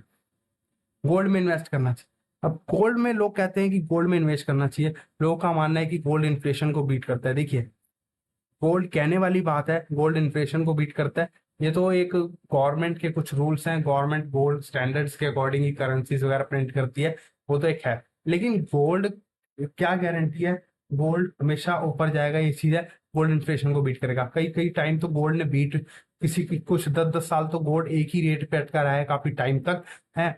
तो अब आपको देखिए, गोल्ड में जब आप निवेश करते हैं, गोल्ड सोचते हैं कि चलो मैं फिजिकली ज्वेलरी खरीद लेता हूँ, गोल्ड में भी तो निवेश हो रहा है बेसिकली। लेकिन आप फिजिकली अगर ज्वेलरी खरीदते हो, सबसे पहले बात आती है उसमें फिजिकल थ्रेट का आता है चांस। कल को भाई आजकल आपको पता है न्यूज में इतना आता है, चैन स्नैचिंग हो रही है, कुछ भी हो जाता है। तो आजकल धर्म ही नहीं है मतलब गोल्ड पहनने का बेसिकली आज के टाइम पे है। और सबसे बड़ी बात है, आप गोल्ड जब खरीदने जा रहे हो, मार्केट में जो रेट है, फिजिकल ज्वेलरी खरीद रहे हो उस पर एक तो मेकिंग चार्जेस लग जाएगा, फिर जीएसटी लग जाएगा है। कल को आपको गोल्ड बेचना है, अब बेचना है तो बेचने के बाद वो फिर अपने चार्जेस भी काटेगा है, तो फिर आपको कम पैसे देगा बेसिकली, आपको रिटर्न नहीं आता गोल्ड पे। अगर आप सोचते हो फिजिकली ज्वेलरी में मैं गोल्ड में रिटर्न आएगा, मुझे नहीं आएगा। और कल को आज ज्वेलरी खरीदी, कल को 20 साल बाद क्या उसकी मतलब, क्या उसके मतलब ट्रस्ट है कि गोल्ड जो आपने खरीदा था बिल्कुल 24 कैरेट था, उस टाइम पे नहीं था, कैसा वो ज्वेलर था। और आपको पता होना चाहिए कि गोल्ड का बिजनेस कैसे होता है आज के टाइम पे है, क्योंकि गोल्ड में निवेश करने वाला अमीर नहीं बन रहा होता, जो गोल्ड बेच रहा होता है ज्वेलर, वो अमीर बनता जा रहा होता है। उसकी पहले छोटी दुकान होती है, फिर वो बड़ी दुकान बनाता है, फिर वो शोरूम पे आ जाता है, फिर 3-4 शोरूम बना देता है। लेकिन जो इन्वेस्टर, जो कंज्यूमर होता है, वो वही रहता है, वो सिर्फ गोल्ड उतना ही खरीद रहा होता है बेसिकली। ये आपको सोचना पड़ेगा। गोल्ड के लिए अगर आपको निवेश करना है, गोल्ड के लिए आप डिजिटली जा सकते हो, गोल्ड ईटीएफ के थ्रू जा सकते हो, एक्सचेंज ट्रेडेड फंड होते हैं, ईटीएफ के थ्रू आप निवेश करके चल सकते हो। पहले आ रहा था सॉवरेन गोल्ड बॉन्ड, जो बहुत अच्छी स्कीम थी, इस साल गवर्नमेंट ने वो सीरीज लॉन्च ही नहीं करी, जिसमें आप निवेश करके चलते, गोल्ड में ही निवेश होता है, गोल्ड के रेट पे ही, लेकिन उसमें एक साल का 2.5% का इंटरेस्ट भी मिलता था। तो ये तो बहुत अच्छा सोने पे सुहागा था, ऑफर था इस टाइम पे गवर्नमेंट को। लेकिन इस साल कुछ ज्यादा लॉस होने के चांस हुए, क्योंकि एकदम से गोल्ड ने काफी रेट दिखा दिया हाई, इसलिए गवर्नमेंट ने इस साल सीरीज ही नहीं निकाली सॉवरेन गोल्ड बॉन्ड की। फिर उसके बाद आता है equity mutual fund versus debt mutual fund, सबसे बेस्ट ऑल्टरनेटिव आते हैं। तो सबसे पहले समझते हैं debt mutual funds. Mutual funds होते हैं क्या? म्यूचुअल फंड्स होते हैं, आप किसी शेयर्स की बात करते हैं, पहले शेयर्स का होता है। अगर आप किसी के बिजनेस में निवेश कर रहे हो, आप एक तो खुद बिजनेस कर रहे हो, एक दूसरे के बिजनेस में निवेश कर रहे हो, दूसरे के बिजनेस में आप ओनर बन रहे हो, कुछ परसेंटेज के ओनर बन रहे हो। आपको कुछ नहीं करना, फिर उसके बिजनेस में जाके उसकी इक्विटी खरीदना है, उसमें एक परसेंटेज आपने इक्विटी खरीद ली है, तो आप उस बिजनेस के ओनर बन गए। अब टॉप की कंपनीज है, इंडिया की टॉप की कंपनीज है, जैसे इन्फोसिस है, रिलायंस है, एक्चुअल है, हिंदुस्तान यूनिलीवर है, इस टाइप की कंपनीज है। अब आप इनमें आप मालिक बन रहे हो, इनकी आप इक्विटी खरीद रहे हो, इनमें आप मालिक बन गए, तो यहाँ पे हो गई, ये इसे कहते हैं डायरेक्ट इक्विटी में आपने इन्वेस्ट करा। अब इसका रिस्क क्या रहता है इक्विटी में, अब जब आप निवेश करके चल रहे हो, यहाँ पे रिस्क रहता है भाई, आपने उस बिजनेस में आप निवेश कर लिया, कल को वो बिजनेस चले ना चले, है क्या गारंटी है? वो नोकिया जैसा बिजनेस निकला, नोकिया एक टाइम पे सही चल रहा था, आपको लगा नोकिया तो 50 साल तक चलेगा, लेकिन उसने अपने आप को अपग्रेड ही नहीं करा। अब हमारी उसमें छोटी माइनॉरिटी शेयर होल्डिंग है थोड़ी, अब हमारे कहने से थोड़ी वो चेंज कर लेगा। तो आपको सोचना देखना पड़ेगा प्रमोटर कौन है, कैसा वो बिजनेस इंप्रूव कर रहा है, कैसा वो आगे चलेगा नहीं चलेगा। तो ये चीज आपको उसमें ये रिस्क रहता है कि अगर बिजनेस नहीं चला तो हमारा पैसा डूब भी सकता है डायरेक्ट इक्विटी में। इसलिए डायरेक्ट इक्विटी में प्रॉपर रिसर्च करनी पड़ती है, प्रॉपर आपको नॉलेज होनी चाहिए, फंडामेंटली नॉलेज होनी चाहिए, आपको बैलेंस शीट पढ़नी आनी चाहिए है। तो ये चीज होता है, इसलिए ऑप्शन आता है म्यूचुअल फंड। म्यूचुअल फंड इस तरीके से काम करता है, इक्विटीज, जो इक्विटीज होती है वो म्यूचुअल फंड इक्विटी में ही निवेश करता है, लेकिन वो आप काफी सारी इक्विटीज में निवेश करता है, ताकि एक पर्टिकुलर कंपनी में निवेश करता है। वो अगर आपने लाख रुपए लगाए हैं, तो वो आपकी 1000 कंपनी में 100-100 रुपए लगाएगा बेसिकली है। 100-100 रुपए डिवाइड कर देगा, कल को 10 कंपनी नहीं चली है तो वो जीरो हो जाएगी, लेकिन बाकी कंपनी तो चलेंगी है, बाकी कंपनी तो अच्छा परफॉर्म करेंगी। तो इस तरीके से इक्विटी म्यूचुअल फंड आपके पोर्टफोलियो को डाइवर्सिफाई करता है। अब इसी में डेप्ट म्यूचुअल फंड आता है। डेप्ट म्यूचुअल फंड क्या करता है, जो कॉर्पोरेट डिपॉजिट होते हैं जिनपे नॉर्मल ब्याज आता है, मनी मार्केट इंस्ट्रूमेंट्स होता है जहां पे बैंक्स आपस में डील करते हैं ब्याज पे, कुछ ब्याज पैसे पे, शॉर्ट टर्म सर्टिफिकेट्स होते हैं, शॉर्ट टर्म डिपॉजिट्स होते हैं जो बैंक, जिनमें हमें डायरेक्ट हमारी निवेश करने की आदत वो आदत है, हमें निवेश करना अलाउ नहीं होता ऐसे स्टॉक्स, ऐसे मनी मार्केट इंस्ट्रूमेंट्स में। तो वहां पे सिर्फ ये इंस्टीट्यूशंस निवेश कर सकते हैं। तो हम डेट म्यूचुअल फंड्स के थ्रू अगर इनमें निवेश करेंगे तो हमें एफडी के बराबर ही इंटरेस्ट आएगा। ये मार्केट लिंक्ड प्रोडक्ट्स होते हैं, यहाँ पे मार्केट लिंक्ड इंटरेस्ट आता है बेसिकली है। तो ये वो चीज होता है, आपने लाख रुपए निवेश करा है तो आपके 100 रुपए 1000 डिपॉजिट्स में लग गए, 1000 जगह आपने थोड़ा थोड़ा ब्याज पे दिया है पैसा है। 100 रुपए हर जगह ब्याज पे दिया है, 100 रुपए पे यहाँ पे 6% ब्याज आएगा, 100 रुपए पे यहाँ 6% आएगा। आपका पैसा यहाँ भी डाइवर्सिफाई हो गया है। एक ही बैंक में सारी एफडी नहीं कराई आपने, सारे बैंकों में थोड़ा थोड़ा पैसा लगाया है, सारे बैंक हर कंपनी के थोड़े थोड़े डिपॉजिट्स खरीदे हैं, हर कंपनी के थोड़े थोड़े डिबेंचर्स खरीदे हैं। तो यहाँ पे आपका इंटरेस्ट बेसिकली आ रहा है। तो ये चीज है बेसिकली, आपको यहाँ पे आपका पोर्टफोलियो मतलब एक तरीके से डाइवर्सिफाई हो गया है डेट म्यूचुअल फंड्स के थ्रू। जहाँ पे सिर्फ रिस्क रहता है इंटरेस्ट का, अगर इंटरेस्ट रेट घटते हैं तो इंटरेस्ट रेट घट जाते हैं, इंटरेस्ट रेट बढ़ते हैं तो आरबीआई अगर इंटरेस्ट रेट घटा है तो इंटरेस्ट रेट घट जाते हैं। बेसिकली सिर्फ इन्फ्लेशन का रिस्क रहता है, वही मैंने आपको बताया एफडी में इन्फ्लेशन का रहता है, यहाँ पे भी इन्फ्लेशन का रिस्क रहता है। तो debt mutual fund short term के लिए बेस्ट है, लेकिन फ्लेक्सिबिलिटी कितनी है आपको डेट म्यूचुअल फंड में ये देखना है कि अगर आपने 1 लाख रुपए डेट म्यूचुअल फंड में निवेश करा, आप ओवरनाइट फंड्स में जा सकते हो, आप एक रात के लिए निवेश कर सकते हो। एक रात के लिए पैसा आप अपने सेविंग अकाउंट में ना रख के आप यहाँ पे डेट म्यूचुअल फंड्स में लगा दो, एक दिन का ब्याज तो मिल जाएगा, सेविंग अकाउंट में से 2% का आता है, यहाँ पे आपको वही 6-7% का ब्याज आएगा साल का है, पर एनम का। तो देखिए ना, आपने पैसों को कैसे काम पे लगाया, खाली नहीं रखा पैसों को, काम पे लगाया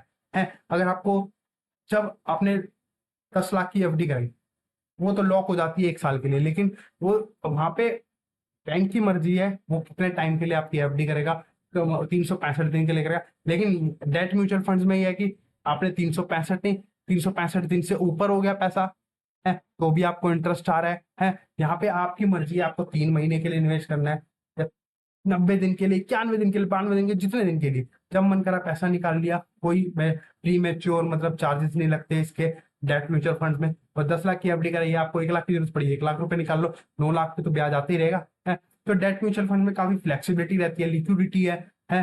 तो डेट म्यूचुअल फंड बहुत अच्छा ऑप्शन है। मतलब डेट म्यूचुअल फंड गवर्नमेंट ने इतना प्रमोट ही नहीं करा है, मतलब बेसिकली ये इंस्ट्रूमेंट ऐसा इंस्ट्रूमेंट है, आपको पता चल जाए ना बेसिकली, आप आज ही निवेश करना स्टार्ट कर दें, आपको समझ आ जाएगा डेट म्यूचुअल फंड क्यों बेस्ट है। लेकिन लोगों को बताया नहीं गया इसके बारे में, इसका ऑल्टरनेट ऑप्शन बताया नहीं गया कि इसके कितने अच्छे बेनिफिट्स हैं। तो इसीलिए एक सलाहकार की जरूरत पड़ती है, एक फाइनेंशियल एडवाइजर की जरूरत पड़ती है कि मुझे कहाँ निवेश करना चाहिए, कहाँ नहीं निवेश करना चाहिए। अब ऐसे ही दूसरा ऑप्शन आता है equity mutual fund. Equity mutual fund मैंने बताया, इक्विटी में निवेश होता है, इसमें रिस्क ये रहता है, इसमें टाइम पीरियड आपको थोड़ा लंबा देना होता है, 5-10 साल के लिए, क्योंकि 5-10 साल में बिजनेस ग्रो करेगा तो आपका पैसा भी ग्रो करेगा, क्योंकि इक्विटी की वैल्यू बढ़ेगी है। अगर बिजनेस 15% से प्रॉफिट कमा रहा है, उसका ईपीएस 15% से ग्रो कर रहा है, तो आपके शेयर्स की वैल्यू भी तो 15% से ग्रो करेगी बेसिकली है। और ये देखिए, और इसमें सिर्फ थोड़ा टाइम पीरियड ज्यादा रखना होता है, थोड़ा मार्केट की वोलेटिलिटी से रहता है, क्योंकि मार्केट हमेशा ऐसी नहीं चलती, आपकी इक्विटी थोड़ी वोलेटाइल रह सकती है, लेकिन ओवर द पीरियड वो लॉन्ग टर्म में ऊपर ही जाना है शेयर है, ऊपर ही जाएगी मार्केट। क्योंकि जैसे जैसे इन्फ्लेशन बढ़ेगा, जीडीपी ग्रो करेगी, तो कंपनीज के प्रॉफिट बढ़ेंगे, कंपनीज के प्रॉफिट बढ़ेंगे तो इक्विटी की वैल्यू बढ़ेगी, और इक्विटी की वैल्यू बढ़ेगी तो एनएवी की वैल्यू बढ़ती है, और एनएवी की वैल्यू बढ़ती है तो म्यूचुअल फंड्स को ही फायदा होता है, अल्टीमेटली म्यूचुअल फंड इन्वेस्टर को फायदा होता है। तो ये होता है बेसिकली, अब कंपनी परफॉर्मेंस पे डिपेंड करता है इक्विटी म्यूचुअल फंड्स वगैरह ये सब। तो ये सारे ऑप्शन रहते हैं। अब मैं आपको जर्नी बताता हूँ सेंसेक्स की। सेंसेक्स मतलब म्यूचुअल फंड, एक इंडेक्स फंड है जिसमें 30 कंपनी आती है, इंडिया की टॉप 30 कंपनी। तो सेंसेक्स की जर्नी देखते हैं 1980 से है।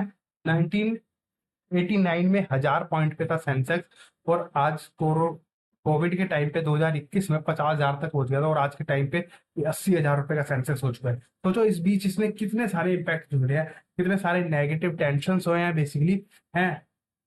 कारगिल वॉर हुआ था 2000 में, स्कैम हुआ था एक तरीके से, केतन पारिक स्कैम हुआ था, हर्षद मेहता स्कैम हुआ था 1992 में, और उसके बाद अभी आपने फिर उसके बाद .com बबल बस हुआ था 2000 में, और लेमैन ब्रदर क्राइसिस हुआ था, जब ग्लोबल क्राइसिस हुआ था 2008 में, और अभी आपने रिसेंटली 5 साल पहले कोविड क्राइसिस देखा था, जब कोरोना आया था तब मार्केट काफी करेक्ट हो गई थी, 30% तक गिर गई थी, 30-40% तक। लेकिन उसके बाद भी बावजूद मार्केट ने लाइफ टाइम हाई बनाया था 2025 में, 85,000 पहुंच गई थी मार्केट है। और अब मार्केट दोबारा, अगर ये ट्रम्प टैरिफ वॉर चल रहा था, अभी मार्केट दोबारा से 10-20% का क्रैक हो गया था, लार्ज कैप 20% पे, लेकिन फिर मार्केट दोबारा 80,000 पे आ गई अपने, है। तो ये देखिए मार्केट की जर्नी हमेशा ऐसे ही है, ऊपर नीचे, लेकिन अल्टीमेटली ऊपर ही जा रही है मार्केट। बस ये वोलेटाइल रहता है, हमें वोलेटाइल को दूर करना है। वोलेटिलिटी कैसे कम होती है? जब आपका पोर्टफोलियो बिल्कुल बैलेंस्ड हो, डाइवर्सिफाई हो, तो वोलेटिलिटी कम होती है आपके शेयर्स में, क्योंकि कुछ शेयर्स चल रहे होंगे, कुछ शेयर्स नहीं चल रहे होंगे, वोलेटिलिटी तो कम हो रही होगी, लेकिन अल्टीमेटली सारे ऊपर जा रहे होंगे शेयर्स। तो ये होता है इसकी जर्नी, थोड़ी सिर्फ यही है। इसमें पैसा कमाना यही मुश्किल होता है। रिटर्न जो मार्केट रिटर्न देती है, वो पहले साल 10% देगी, अगले साल -20% देगी, फिर अगले साल एकदम से +40% दे देगी। इस स्टॉक मार्केट की जर्नी है ही ऐसी, म्यूचुअल फंड्स की जर्नी है ही ऐसी। ऐसे नहीं देती है, कंटिन्यू रिटर्न नहीं देती, कंसिस्टेंट रिटर्न नहीं देती कि हर साल 12-12% जुड़ता जा रहा है, नहीं। पहले साल 10% देगी प्लस, अगले साल -20 दे देगी, फिर अगले तीसरे साल +25% दे देगी, फिर अगले 3 साल +50% दे देगी। ऑन एन एवरेज अगर 5 साल का आप डाटा निकालोगे, तो वही आपको 12% का CAGR का रिटर्न आया। आपने पूरा निकाला 1 लाख की चीज, एकदम से 2 लाख रुपए हो गई 5 साल में, तो आपको हर साल का ऑन एन एवरेज रिटर्न 15% का CAGR आ गया। तो ये होता है बेसिकली, उसके बीच में जर्नी ऐसी रही है, ऊपर नीचे मार्केट में उतार चढ़ाव रहा है basically। तो ये देखिए सेंसेक्स 1979 से 2023 तक उसने 15.03% पर एनम का 44 साल में CAGR रिटर्न दिया है। मतलब 100 रुपए का सेंसेक्स 63,874 पहुंच गया था। हर साल 15% से 44 साल में 15% से पैसा ग्रो करा है। तो आने वाले टाइम में आपको क्या लगता है 45 साल में कितना ग्रो करेगा? 45 साल में भी आपके बिल्कुल रिस्क हो, आप प्रोबेबिलिटी है कि इसी के अकॉर्डिंग वो ग्रो कर सकता है जैसे जैसे कंपनी परफॉर्म करेंगी। क्योंकि आप बाकी एसेट क्लास में भी तो ये देख रहे हो, अगर आप सोचते हो कि रियल एस्टेट ने इतना पैसा बना के दिया है हमें पीछे, तो आगे भी तो वही सोच के चल रहे हो कि रियल एस्टेट भी हमें इतना पैसा बना के देगी आगे भी। तो ऐसे सेंसेक्स है, सेंसेक्स में जहां बात आती है कि जहां लोग बोलते हैं कि पिछले 44 साल का डाटा आप बता रहे हो 15% का रिटर्न दिया है, तो आगे क्या गारंटी है 15% का रिटर्न देगी? लेकिन रियल एस्टेट की जहां बात करूं, रियल एस्टेट में लोग बोलते हैं रियल एस्टेट ने ऐसा पैसा बना के दिया तो आगे भी ये बनाएगी। मतलब आप कंपैरिजन करना ही नहीं आ रहा ढंग से चीजें, कैसे कंपैरिजन करना चाहिए? कहाँ पे एक जगह तो आप वो पीछे का डाटा देख के सही बोल रहे हो कि ऐसे कंपैरिजन होगा, पीछे का डाटा देख के आगे की प्रिडिक्शन कर रहे हो, और जहां सेंसेक्स की बात आ रही है कि उसके बाद तो डाटा है, एक्चुअल डाटा है, तो जहां 15% का रिटर्न आया है, वहां पे आप बोल रहे हो, वहां पे आप क्वेश्चन करते हो कि क्या गारंटी है इसकी रिटर्न देगा आगे नहीं देगा, ये चीज। तो लोग यहाँ पे मार खाते हैं, लोगों को पूरी नॉलेज नहीं होती बेसिकली, लोग यहाँ पे मार खा जाते हैं बेसिकली। अब एसेट क्लास की बात करूं अगर मैं, इन्फ्लेशन जो 25 साल पहले 1 लाख रुपए की चीज थी, इन्फ्लेशन में बढ़ के वो 3,92,000 की होगी। अगर गोल्ड 1 लाख रुपए का निवेश करा होता तो 14,20,000 का हो जाता। पीपीएफ में 1 लाख रुपए निवेश करे होते 25 साल पहले, तो वो आज के टाइम पे 7,36,000 रुपए उसकी वैल्यू होती। बैंक डिपॉजिट में निवेश करा होता तो 5,61,000 होती आज के टाइम पे। 1 लाख रुपए कंपनी डिपॉजिट्स में निवेश करो तो 7,08,000 होते। और सेंसेक्स में 1 लाख रुपए निवेश करे होते तो 25 साल में उसकी वैल्यू 20 लाख रुपए हो जाती, 19,70,000 रुपए। तो ऐसी, अब ये कुछ रिच डैड पुअर डैड की एक स्टोरी है, आप बुक है वो अच्छी है रॉबर्ट क्वेस्ट की, वो पढ़ना काफी आपका माइंडसेट चेंज होगा बेसिकली। तो उसमें किस तरीके से बैलेंस शीट होती है ये डिफाइन करी हुई है। जो पुअर लोग होते हैं, पुअर फैमिली होती है, बेसिकली उनकी बैलेंस शीट किस तरीके से होती है, वो रोज कमाते हैं, रोज खर्चा कर देते हैं, उनकी बैलेंस शीट कभी बनी नहीं पाती, ना ही उनके एसेट्स होते हैं बैलेंस शीट में, ना ही लायबिलिटीज होती है। फिर मिडिल क्लास जो होते हैं, उनको जॉब कर रहे होते हैं, सैलरी कमा रहे होते हैं, लेकिन उनका सारा पैसा उनकी लायबिलिटी से बाहर निकल जाता है, क्योंकि उनके पास लोन होता है, क्रेडिट कार्ड लोन होता है, क्रेडिट कार्ड की ईएमआईज वगैरह होती हैं, स्कूल लोन्स वगैरह, ये सब सारे खर्चे होते हैं, लायबिलिटीज उनके पास पोर्शन ज्यादा बड़ा होता है ना कि एसेट, तो इसलिए उनका एसेट ही नहीं बिल्ड हो पाता। अब जो रिच पर्सन होते हैं उनकी बैलेंस शीट किस तरीके की होती है, उनके पास इनकम आती है, इनकम से वो एसेट बनाते हैं, फिर एसेट से इनकम आती है, इनकम से एसेट, और लायबिलिटी उनका कम होती है। जैसे रेंट, अगर उनका प्रॉपर्टी है, रेंटल इनकम आ रही है, रेंटल इनकम से फिर वो स्टॉक खरीदते हैं, स्टॉक से वो डिविडेंड आता है, डिविडेंड से फिर वो बॉन्ड्स खरीदते हैं, बॉन्ड से इंटरेस्ट आता है, इंटरेस्ट से फिर वो इंटेलेक्चुअल प्रॉपर्टी खरीदते हैं, रॉयल्टीज वगैरह आती हैं। तो इस तरीके से उनके पास एसेट ज्यादा होते हैं एज कम्पेयर टू लायबिलिटी। तो हमें बैलेंस शीट रिच वाली बनानी है, ना कि पुअर वाली, ना कि मिडिल क्लास। तो चलिए अब मैं डायरेक्ट इक्विटी की बात करता हूँ। आपने काफी बार सुना होगा कि एक, मतलब आज से 15 साल पहले इससे बढ़िया मैं एक 6.5 लाख की गाड़ी ना खरीद के एक मारुति की सिंपल सा बेस मॉडल खरीद लेता 6.5 लाख रुपए का, तो मैं आज मेरे पैसे 70 लाख रुपए होते हैं। 6.5 लाख कार 6.5 लाख की कार ना खरीद के मैं उसकी अगर इक्विटी खरीद लेता मारुति सुजुकी की, तो मेरे 70 लाख रुपए होते। मैंने वो गाड़ी खरीदी 6.5 लाख की, जिसकी आज वैल्यू जीरो है 15 साल बाद। लेकिन अगर इक्विटी खरीदे तो 70 लाख रुपए होते। हाँ, ऐसा इक्विटी में होता है क्योंकि आपने इक्विटी खरीदी, इक्विटी से आपने इक्विटी खरीदी तो आप अमीर हुए, लेकिन आपने उसकी गाड़ी खरीदी तो आप कंज्यूमर बने, आप गरीब हुए बेसिकली। अब लेकिन इक्विटी में होता क्या है, अभी मैं बताने वाला हूँ इक्विटी में क्या लिमिटेशंस आती हैं, क्या डिसएडवांटेज होते हैं। ऐसी बैंक की बात करते हैं, लोग बोलते हैं बैंक में एफडी ना करा के आप उसकी इक्विटी खरीद लेते तो आपको रिटर्न मिल जाता है। तो मैं कहता हूँ हाँ, अच्छा रिटर्न मिलता है, एफडी से तो ज्यादा ही मिलता है रिटर्न, क्योंकि अगर आप एफडी कराते हैं 1 लाख की 8 साल पहले एचडीएफसी में, तो आपको पैसा मिलता है 1,47,000। लेकिन वही आपने उसकी इक्विटी खरीदी 8 साल में, वो पैसा हो गया 1,76,600। तो एक तरीके से इक्विटी से आप अमीर हो रहे हो, ना कि एफडी कराने से, ना कि उसकी कार खरीदने से। तो इंडिया की कंजम्पशन थीम यही है बेसिकली। जो आप डेली अपने डेली लाइफ में देखोगे ना, आप अपने आसपास देखोगे कौन से प्रोडक्ट सबसे ज्यादा कंज्यूम हो रहे हैं। कॉलगेट, कॉलगेट सबसे ज्यादा यूज होता है, हर घर में कॉलगेट मिलता है आपको। दवाइयाँ, लाइफस्टाइल इतना चेंज हो गया, डायबिटीज वगैरह, मतलब दवाइयों की मेडिसिन वगैरह आजकल यूज हो गई है, इतने लोग घर घर में मेडिसिन वगैरह पाई जाती है। बीमारी है आजकल इतनी है। उसके बाद आईटीसी आशीर्वाद आटा आप खा रहे हो, है डेली कंजम्पशन थीम है। आप सिगरेट पी रहे हो, आईटीसी कंपनी अमीर हो रही है। आप बियर पी रहे हो, यूनाइटेड स्पिरिट्स कंपनी अमीर हो रही है। तो ये चीज है। आप लाइफस्टाइल, लाइफस्टाइल शोरूम से आप वो कपड़े खरीद रहे हो, पेंटालून से आप कपड़े खरीद रहे हो, तो अमीर कौन हो रहा है एक तरीके से? कंपनीज ही तो अमीर हो रही हैं। आदित्य बिरला कंपनीज अमीर हो रही हैं एक तरीके से, कुमार मंगलम की कंपनीज अमीर हो रही हैं। तो आपको सोचना है आपको खुद अमीर होना है या कंपनीज को अमीर बनना है। मतलब ये चीज बेसिकली, चीजें कंजम्पशन आइटम्स हैं ये सारी, जो हमारी डेली लाइफ में यूज हो रही है। लेकिन आपने एक तरीके से इन्हीं की तो इक्विटी आप खरीद रहे हो, इन्हीं में तो आप हिस्सेदार बन रहे हो, इन्हीं कंपनी के तो आप मालिक बन रहे हो, है। तो अगर मैं सिंपल सा एग्जांपल दूं, अगर मेरे पास कॉलगेट का शेयर है, कॉलगेट की होल्डिंग है, तो मैं अपने फ्रेंड्स, अपने रिलेटिव्स में ज्यादा बोलूंगा कि दिन में 4 बार ब्रश करो। एक दिन में 4 बार, वो ज्यादा कॉलगेट करेगा खरीदेगा तो कॉलगेट की कंजम्पशन ज्यादा होगी, टूथपेस्ट की कंजम्पशन ज्यादा होगी, तो अल्टीमेटली शेयर का भाव बढ़ेगा ना बेसिकली। तो ये चीज होती है बेसिकली, जोक था। तो इस तरीके से मतलब कंजम्पशन की ये चीज देखनी है। लोग अब सोचते हैं कि आसपास ये चीजें बिक रही है तो हम भी नहीं इक्विटीज में निवेश कर लेते हैं। लोग ये सोचने लग जाते हैं हम क्यों म्यूचुअल फंड्स के थ्रू जाएं, हम यही शेयर्स निवेश परचेज कर लेते हैं। अब होता क्या है, इक्विटी में अगर आप निवेश करके चलते हो, डायरेक्ट इक्विटी में खुद निवेश कर रहे हो, खुद रिसर्च करके जा रहे हो, तो आपका सपना होना चाहिए उस कंपनी को लेके कि हाँ ये कंपनी आगे चल के ग्रो करने वाली है, इतने रिटर्न से कंपाउंड करेगी, इतने रिटर्न से ग्रोथ करेगी ये कंपनी, है आने वाले 20-25 साल में। तो आपका विजन होना चाहिए और आपके पास हिम्मत होनी चाहिए। इतना सारा पैसा लगा रहे हो, आप एक ही स्टॉक पे एवरेज करे जा रहे हो, तो आपके पास हिम्मत होनी चाहिए उसे खरीदने की। और उसके बाद पेशेंस, उसे 20-25 साल तक होल्ड करने का आप में जज्बा होना चाहिए, पेशेंस होना चाहिए, हिम्मत होनी चाहिए। और सबसे बड़ी बात है, इन तीनों में से पेशेंस ही नहीं होता, जो रेयरेस्ट है। पेशेंस ही बहुत मुश्किल से आता है बेसिकली। तो ये चीज रहती है। तो इक्विटी में अगर ये सब मुश्किल है, और इक्विटी जब आप खरीदते हो तो रोज आपको मार्केट इस तरीके से दिखेगी लाल। अगर आप रोज मार्केट ऐसे देखते हो तो आप पैसा नहीं बना पाओगे, क्योंकि मार्केट का नेचर ऐसा ही है, रोज आपको रेड दिखेगी, रोज इस तरीके से आपको मार्केट दिखेगी। तो इक्विटी में जब आप निवेश करने जा रहे हो तो सबसे बड़ी बात है आपको टाइम होना चाहिए, नॉलेज होनी चाहिए आपको इक्विटी में निवेश करने की। आपको स्किल्स होने चाहिए स्टॉक्स आइडेंटिफाई करने के लिए, कि आपका स्किल्स है या नहीं है, आप एक्सपर्ट हो नहीं हो, आपको बैलेंस शीट पढ़नी आती है नहीं पढ़नी आती, या फिर आपके रिसोर्सेज हैं, टूल्स हैं, मनी है, पैसा है। अगर ये सब नहीं है तो सबसे बेस्ट ऑप्शन क्या है? तो म्यूचुअल फंड सही है, सबसे बेस्ट ऑप्शन है।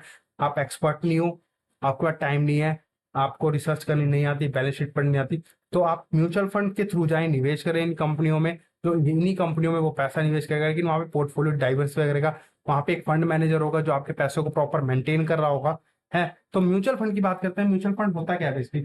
म्यूचुअल फंड इन्वेस्टर से पैसा लेके, इन्वेस्टर्स अपना पैसा फंड मैनेजर को देते हैं, एएमसी कंपनीज को देते हैं, एएमसी कंपनी फंड मैनेजर को देती है, फंड मैनेजर उन पैसों को अलग अलग कंपनीज में निवेश करता है, और जो उनसे रिटर्न आता है अपना एक फीस, एक परसेंटेज ऑफ फीस काट के वो सारा रिटर्न आपको पास बैक ऑन कर देता है, सारे इन्वेस्टर्स को पास बैक ऑन कर देता है। तो वो जो रिटर्न काटता है उसे कैसे है, टोटल एक्सपेंस रेशो जो होता है मैक्सिमम 1% से लेके मैक्सिमम 2 या 2.5% तक होता है। सेबी की एक कैप लिमिट है, 2.5% से ऊपर हो नहीं सकता बेसिकली। लेकिन सोचो वो 2.5% काटने के बाद आपको 15%, 20% का रिटर्न दे रहा है, तो सोचो कहाँ पे पैसा बना रहा है उससे ज्यादा।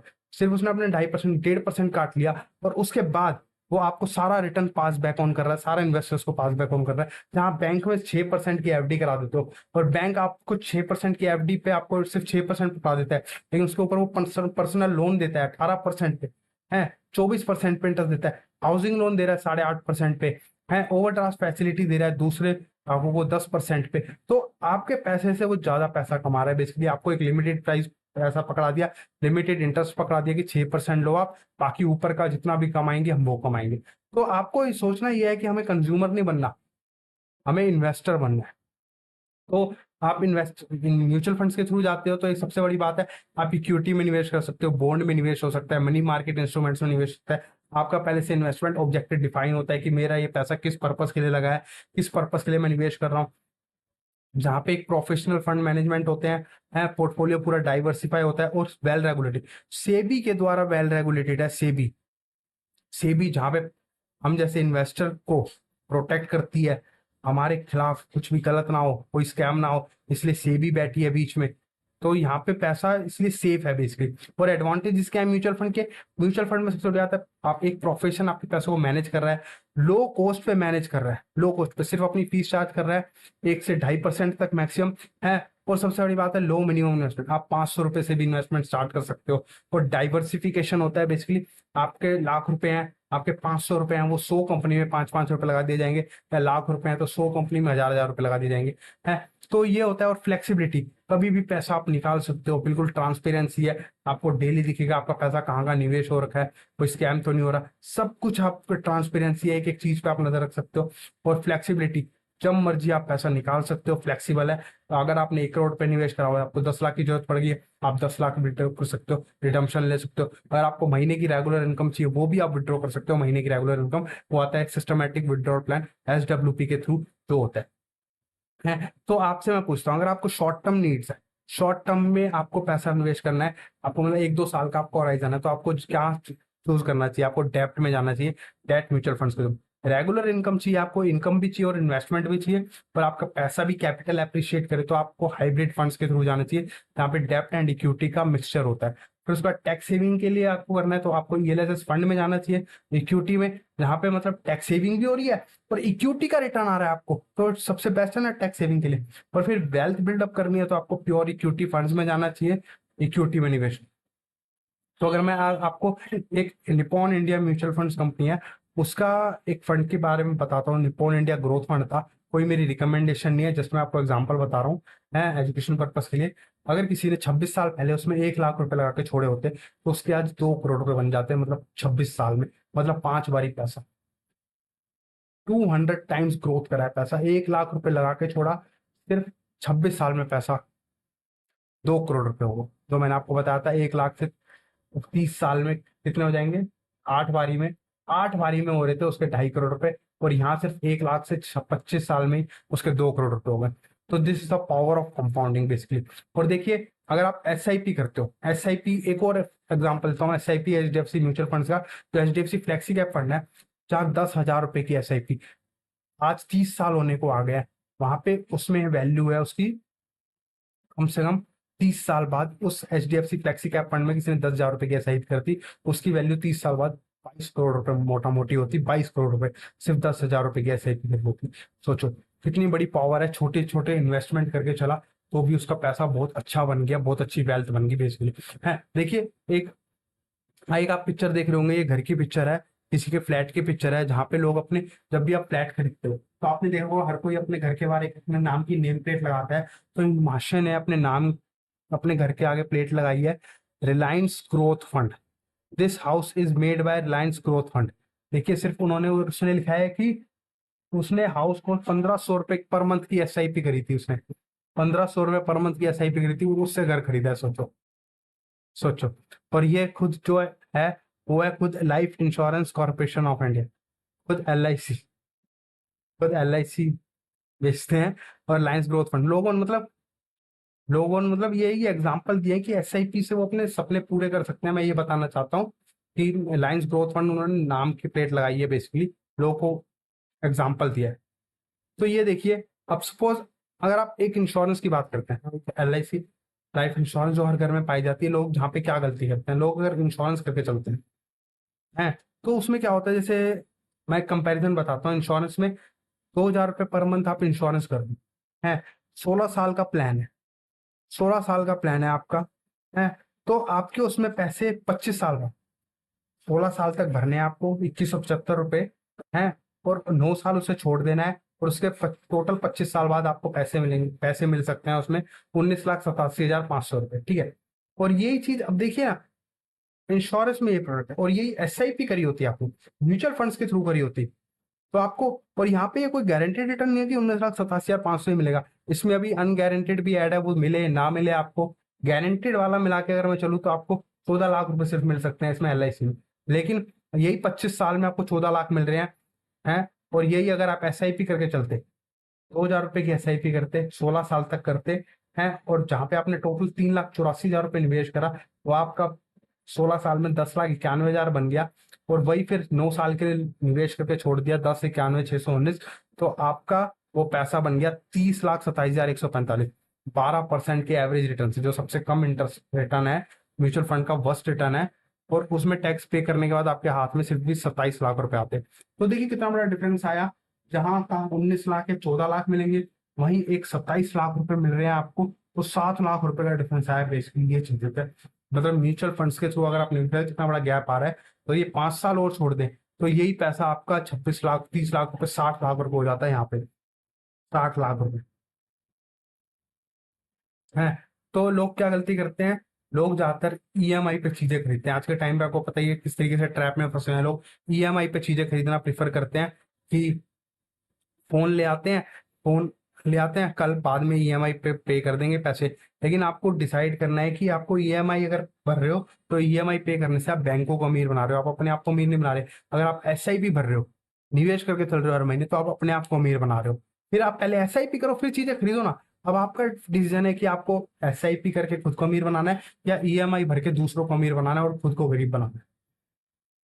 तो अब देखिए, मैंने अपनी फाइनेंशियल फ्रीडम के लिए, मतलब कैसे मैंने अपनी फाइनेंशियल प्लानिंग करी है बेसिकली। सबसे पहले देखिए, मैंने आपको क्या बताया था स्टार्टिंग में, हमारे पास एक प्रोटेक्शन होना चाहिए, टर्म इंश्योरेंस हमेशा होना चाहिए बेसिकली। तो मेरे पास है बेसिकली एक तरीके से, एक लाइफ इंश्योरेंस का है 40 लाख का, एक HDFC का है 50 लाख का। इस तरीके से टर्म इंश्योरेंस ले रखे हैं मैंने, है, जिससे मोटा मोटी 1 करोड़ से मैंने अपने आपको सिक्योर कर लिया, फैमिली को सिक्योर कर लिया टर्म इंश्योरेंस से, है। और उसके बाद आता है एक हेल्थ इंश्योरेंस, मेडिक्लेम पॉलिसी ले रखी है अपनी फैमिली के लिए।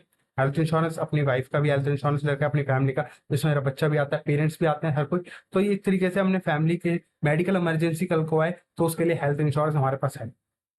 और उसके बाद आता है एक इमरजेंसी फंड भी हमने बना रखा है बेसिकली, है, कल को कोई जरूरत पड़े तो एक इमरजेंसी फंड भी हमारे पास है। और इमरजेंसी फंड की सबसे बड़ी बात है, देखिए मैंने 2.5 लाख रुपए अगर इमरजेंसी फंड बनाया हुआ है, तो 2.5 लाख रुपए मैंने एक तरीके से डेट म्यूचुअल फंड में डाला हुआ है, बैंक में नहीं रखा हुआ, डेट म्यूचुअल फंड में, जहाँ पे ब्याज आ रहा है अल्टीमेटली। जो 6-7% का मार्केट लिंक्ड इंस्ट्रूमेंट्स है, मार्केट लिंक प्रोडक्ट्स हैं, उनसे इंटरेस्ट आते जा रहा है बेसिकली, है, हर रोज आता जा रहा है। लेकिन वो एक तरीके से इमरजेंसी फंड है, जब मेरा मन करेगा तब मैं उसे विड्रॉ कर लूंगा, है, जिसमें वॉलेटिलिटी का कोई रिस्क ही नहीं।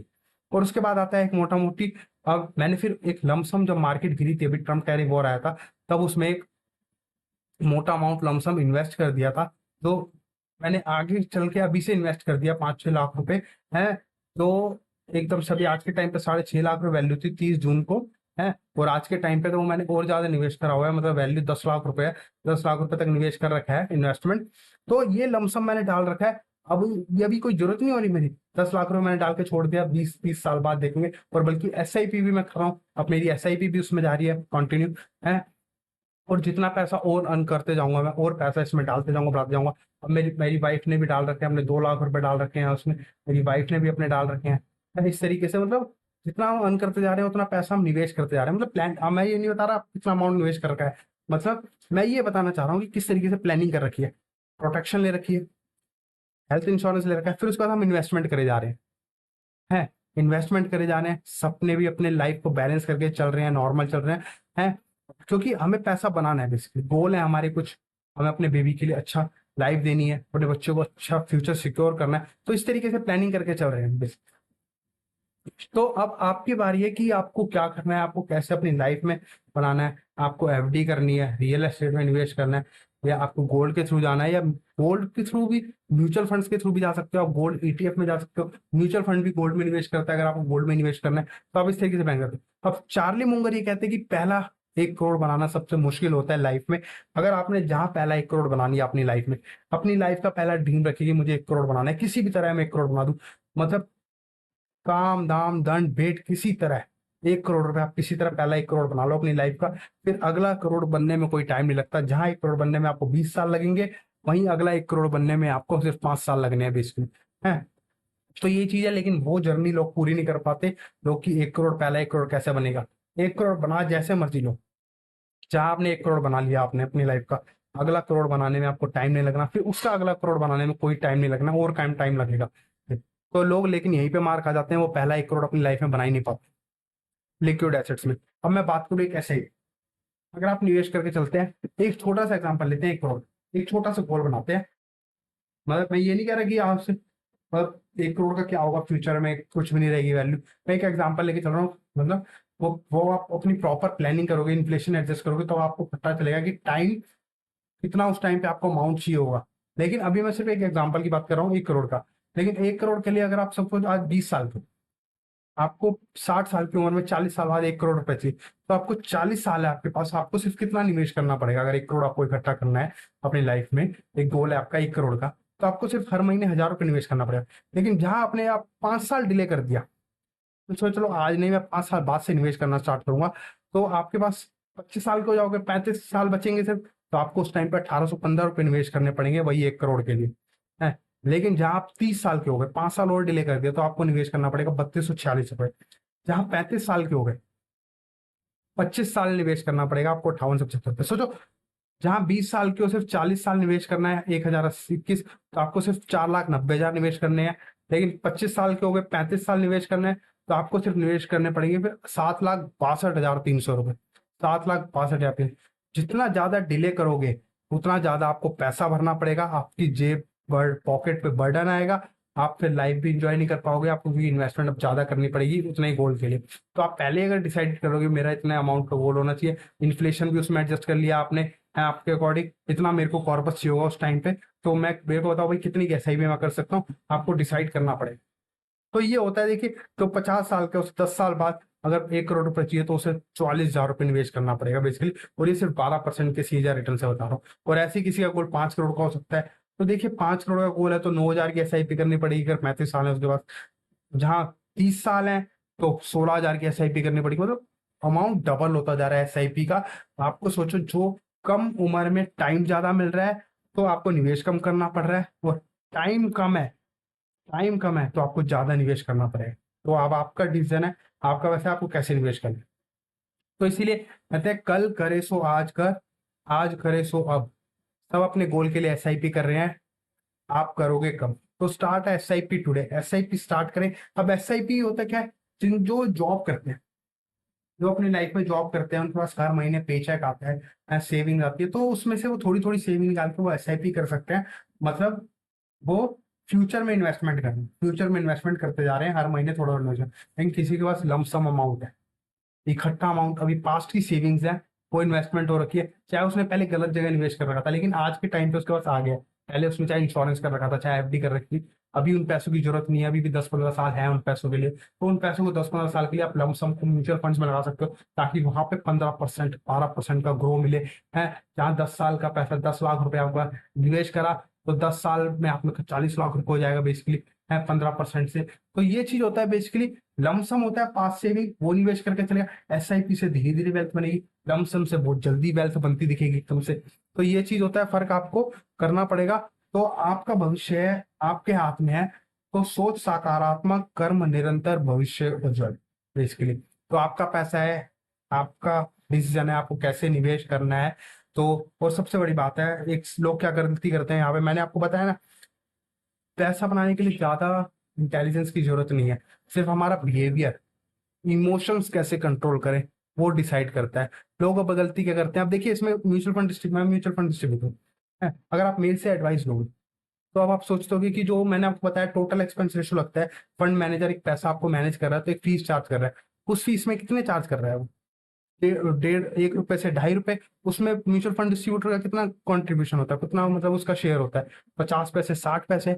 मतलब कोई अगर 10,000 रुपए की SIP कर रहा है, 10,000 रुपए की SIP कर रहा है, तो उसे कितने रुपए मिलने हैं महीने के, सोचो।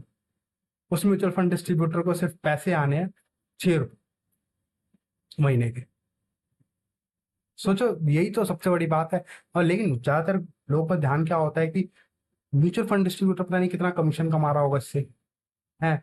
हम उनका फोकस ज्यादा होता है दूसरे के पैसा कमाने पे। जो 1.5% है ना, लोग गलती क्या करते हैं, उनके 1.5% के पैसे पे जो टोटल एक्सपेंस रेशियो है, इस पे ज्यादा फोकस करते हैं, ना कि वो उस पर फोकस करें जो रिटर्न उनका बन रहा है 15% का आ रहा है, जो टाइम वो देंगे। बेसिकली जो ये 50 पैसे म्यूचुअल फंड डिस्ट्रीब्यूटर को मिलते हैं ना, ये बेसिकली उस चीज के होते हैं, वो आपको फैमिली से मिलने के लिए टाइम दे रहा है, आपको लर्निंग दे रहा है, आपको वॉलेटिलिटी से झेलने के लिए गाइड करेगा हमेशा, है। आपके पैसों के साथ वो हमेशा आपको गाइड करके चलेगा, आपके साथ जब तक आपका गोल पूरा ना हो तब तक वो आपके साथ है बेसिकली, है। जब तक आपके गोल को वो अचीव ना करे, जब वो म्यूचुअल फंड डिस्ट्रीब्यूटर इतना पेशेंस रख रहा है, तो आप तो इन्वेस्टर हो, वो पहले आपका पैसा बना रहा है। अगर वो आज 1 लाख पे अगर वो 1 लाख रुपए आप निवेश कर रहे हो और वो महीने के 60 रुपए कमा रहा है, तो कल को वो अगर 1 करोड़ रुपए कमाएगा तो महीने के वो 5,000 कमाएगा, तो पहले तो आपके 1 करोड़ बनाएगा ना। पहले आप ये क्यों नहीं सोचते कि मेरा तो 1 करोड़ बनेगा ना, पहला पहला 1 करोड़ आपका बन रहा है, मेरा 1 करोड़ बन रहा है पहला। ये चीज आपको सोचनी है। और या फिर अगर आप में खुद में नॉलेज है, खुद आप हो कि मैं खुद कंट्रोल कर सकता हूँ, मेरे को पता है मार्केट कैसे रिएक्ट करेगी, कब रिएक्ट करेगी, तो वो आप खुद करो मैनेज। वॉलेटिलिटी अगर आप झेल सकते हो, अगर आप में इतनी हिम्मत है कि मार्केट की वॉलेटिलिटी आप झेल सकते हो, अगर आप मार्केट की करेक्शन देख सकते हो, 20% 30% टूटता हुआ देख सकते हो, आप में अगर इतनी हिम्मत है कि 30% मार्केट टूट जाए और आप ऐसा डाल के दिखा दो मुझे उस टाइम, मैं आपको रीसेंट डाटा बताता हूँ, आप मुझे बता देना जिन्होंने भी डायरेक्ट SIP करी है, डायरेक्ट खुद से निवेश करा है, आप मुझे उनका स्टेटमेंट ला के दिखा दीजिएगा। 10 साल का SIP का स्टेटमेंट दिखा दीजिएगा कि 10 साल तक क्या वो SIP में रुके हैं, नहीं रुके। 10 साल तक वो निवेश करके रुके हैं म्यूचुअल फंड में, नहीं रुके। लेकिन जिन्होंने रेगुलर म्यूचुअल फंड डिस्ट्रीब्यूटर या एडवाइजर के थ्रू SIP करी है, या लमसम निवेश करके चल रहे हैं म्यूचुअल फंड, मैं ऐसे आपको 50 स्टेटमेंट दिखा दूंगा। जिन्होंने रेगुलर निवेश करा है, म्यूचुअल फंड गाइडेंस में निवेश करा है, एक एडवाइजर के थ्रू निवेश करा है, वो इस मार्केट में रुके हैं और उन्होंने पैसा बनाया है, वो बना रहे हैं। लेकिन जो खुद से डिसीजन मेकर बन रहे हैं, आपको मैं बता दूं, खुद से डिसीजन मेकिंग करोगे तो गलतियां होंगी। बेंजामिन ग्राहिम खुद कहते हैं इन्वेस्टर अपना ही सबसे बड़ा दुश्मन होता है। तो आपको सोचना है आपको पैसा कैसे बनाना है। आपको एक एडवाइजर की जरूरत है, नहीं है। अगर आपकी हेल्थ खराब होती है तो आपके डॉक्टर के पास जाते हो। ऐसे ही आपको पैसों का इशू है तो पैसों के लिए आपको आना, एक एडवाइजर की जरूरत है ही, और एडवाइजर की जरूरत होगी जो आपको एडवाइस करेगा। आपके बाद आपकी फैमिली को बताएगा कि कहाँ पे आपका पैसा है, कहाँ पे आपका निवेश है, प्रॉपर गाइड करके चलेगा बेसिकली। तो ये रोल रहता है एक एडवाइजर का आपकी लाइफ में बेसिकली। तो यही था आज का सेशन हमारा। अगर यार वीडियो आपको अच्छा लगा हो, अगर आपके कुछ भी डाउट्स हो, तो आप कमेंट करके हमसे पूछ सकते हैं बेसिकली। आप और अगर आप चाहते हैं और भी लोगों का भला हो, और भी लोग मतलब इन्वेस्टमेंट को लेकर जागरूक हो, तो आप ये वीडियो उन्हें भी शेयर कर सकते हो बेसिकली। तो हमारा मकसद यही है बेसिकली, लोगों को, मेरा मेरा विजन यही है कि बेसिकली जो मेरे भी 200 क्लाइंट्स बनेंगे, उन्हें बेसिकली करोड़पति तो लाइफ में बनाना है, उन्हें एक अचीवमेंट, एक लेवल से ऊपर तो उठाना ही है। अगर HNIs को जो ऑलरेडी अमीर है उन्हें ही अमीर बनाया तो फायदा ही क्या। जो एक गरीब है उसे अमीर बनाना, छोटे छोटे निवेश करने से वो अमीर बनेंगे। मेरा विजन ये है बेसिकली। तो इस विजन में अगर आप भी जुड़ना चाहते हैं तो आप हमारे से जुड़ सकते हैं। आप भी निवेश करना चाहते हैं, आप भी अपनी वेल्थ जर्नी बनाना चाहते हैं, आप भी अपनी लाइफ में वेल्थ बनाना चाहते हैं, पैसा बनाना चाहते हैं, पैसे इकट्ठा करना चाहते हैं, आपके कोई गोल्स हैं, आप अपने बच्चों को एक फ्यूचर जनरेशन को एक वेल्थ ट्रांसफर करना चाहते हैं, या अपने बच्चों का फ्यूचर सिक्योर करना चाहते हैं, उन्हें एक अच्छी लाइफ देना चाहते हैं, तो जी जी बिल्कुल बन सकता है। क्योंकि देखिए, एक पीढ़ी को तो मेहनत करनी पड़ेगी, एक जनरेशन को तो मेहनत करनी पड़ेगी इस लाइफ में। हमेशा आप जितने भी पीछे, आप जितने भी उठा के देखिए, जो आज रिच पर्सन है, उनकी एक जनरेशन ने मेहनत करी है, कड़ी मेहनत करी है। तो वो जनरेशन आप बन जाओ ना। मतलब आज हमारे पेरेंट्स ने इतना पढ़ा लिखा दिया है हमें, बेसिकली एक लेवल से तो हमें ऊपर उठा ही दिया है। तो हम वो जनरेशन बन सकते हैं ना कि आने वाली जनरेशन हमें बोले हाँ भाई कुछ तो किया है। तो ये चीज हमें करनी है बेसिकली। एक जनरेशन को तो मेहनत करनी पड़ेगी, थोड़ा इंस्टेंट ग्रेटिफिकेशन ना करके। लोगों में गलती क्या है कि चीजें आज ही करनी है। आप ग्रेटिफिकेशन को डिले कर सकते हैं, थोड़ी इच्छाएं अपनी डिले करके चलो कि बाद में कर लेंगे चीजें। वैकेशन पे जाना है बाद में कर लेंगे, 2-3 लाख रुपए बाद में फूक लेंगे, कोई नहीं। वो इन्वेस्ट कर लो आप 10 साल। चीजें तो कोई कोई कहीं थोड़ी जा रही है चीजें, इच्छाएं बाद में पूरी हो सकती है। ये तो कंज्यूमर की थ्योरी है कि कल किसने देखा है, आज जी लो, आज जो करना है। ये सब नहीं है, आपको इन्वेस्टर की तरह सोचना है, आपको बेसिकली कंज्यूमर की तरह नहीं सोचना। और यह वीडियो आपको कैसा लगा हो तो लाइक एंड शेयर करें। नमस्कार।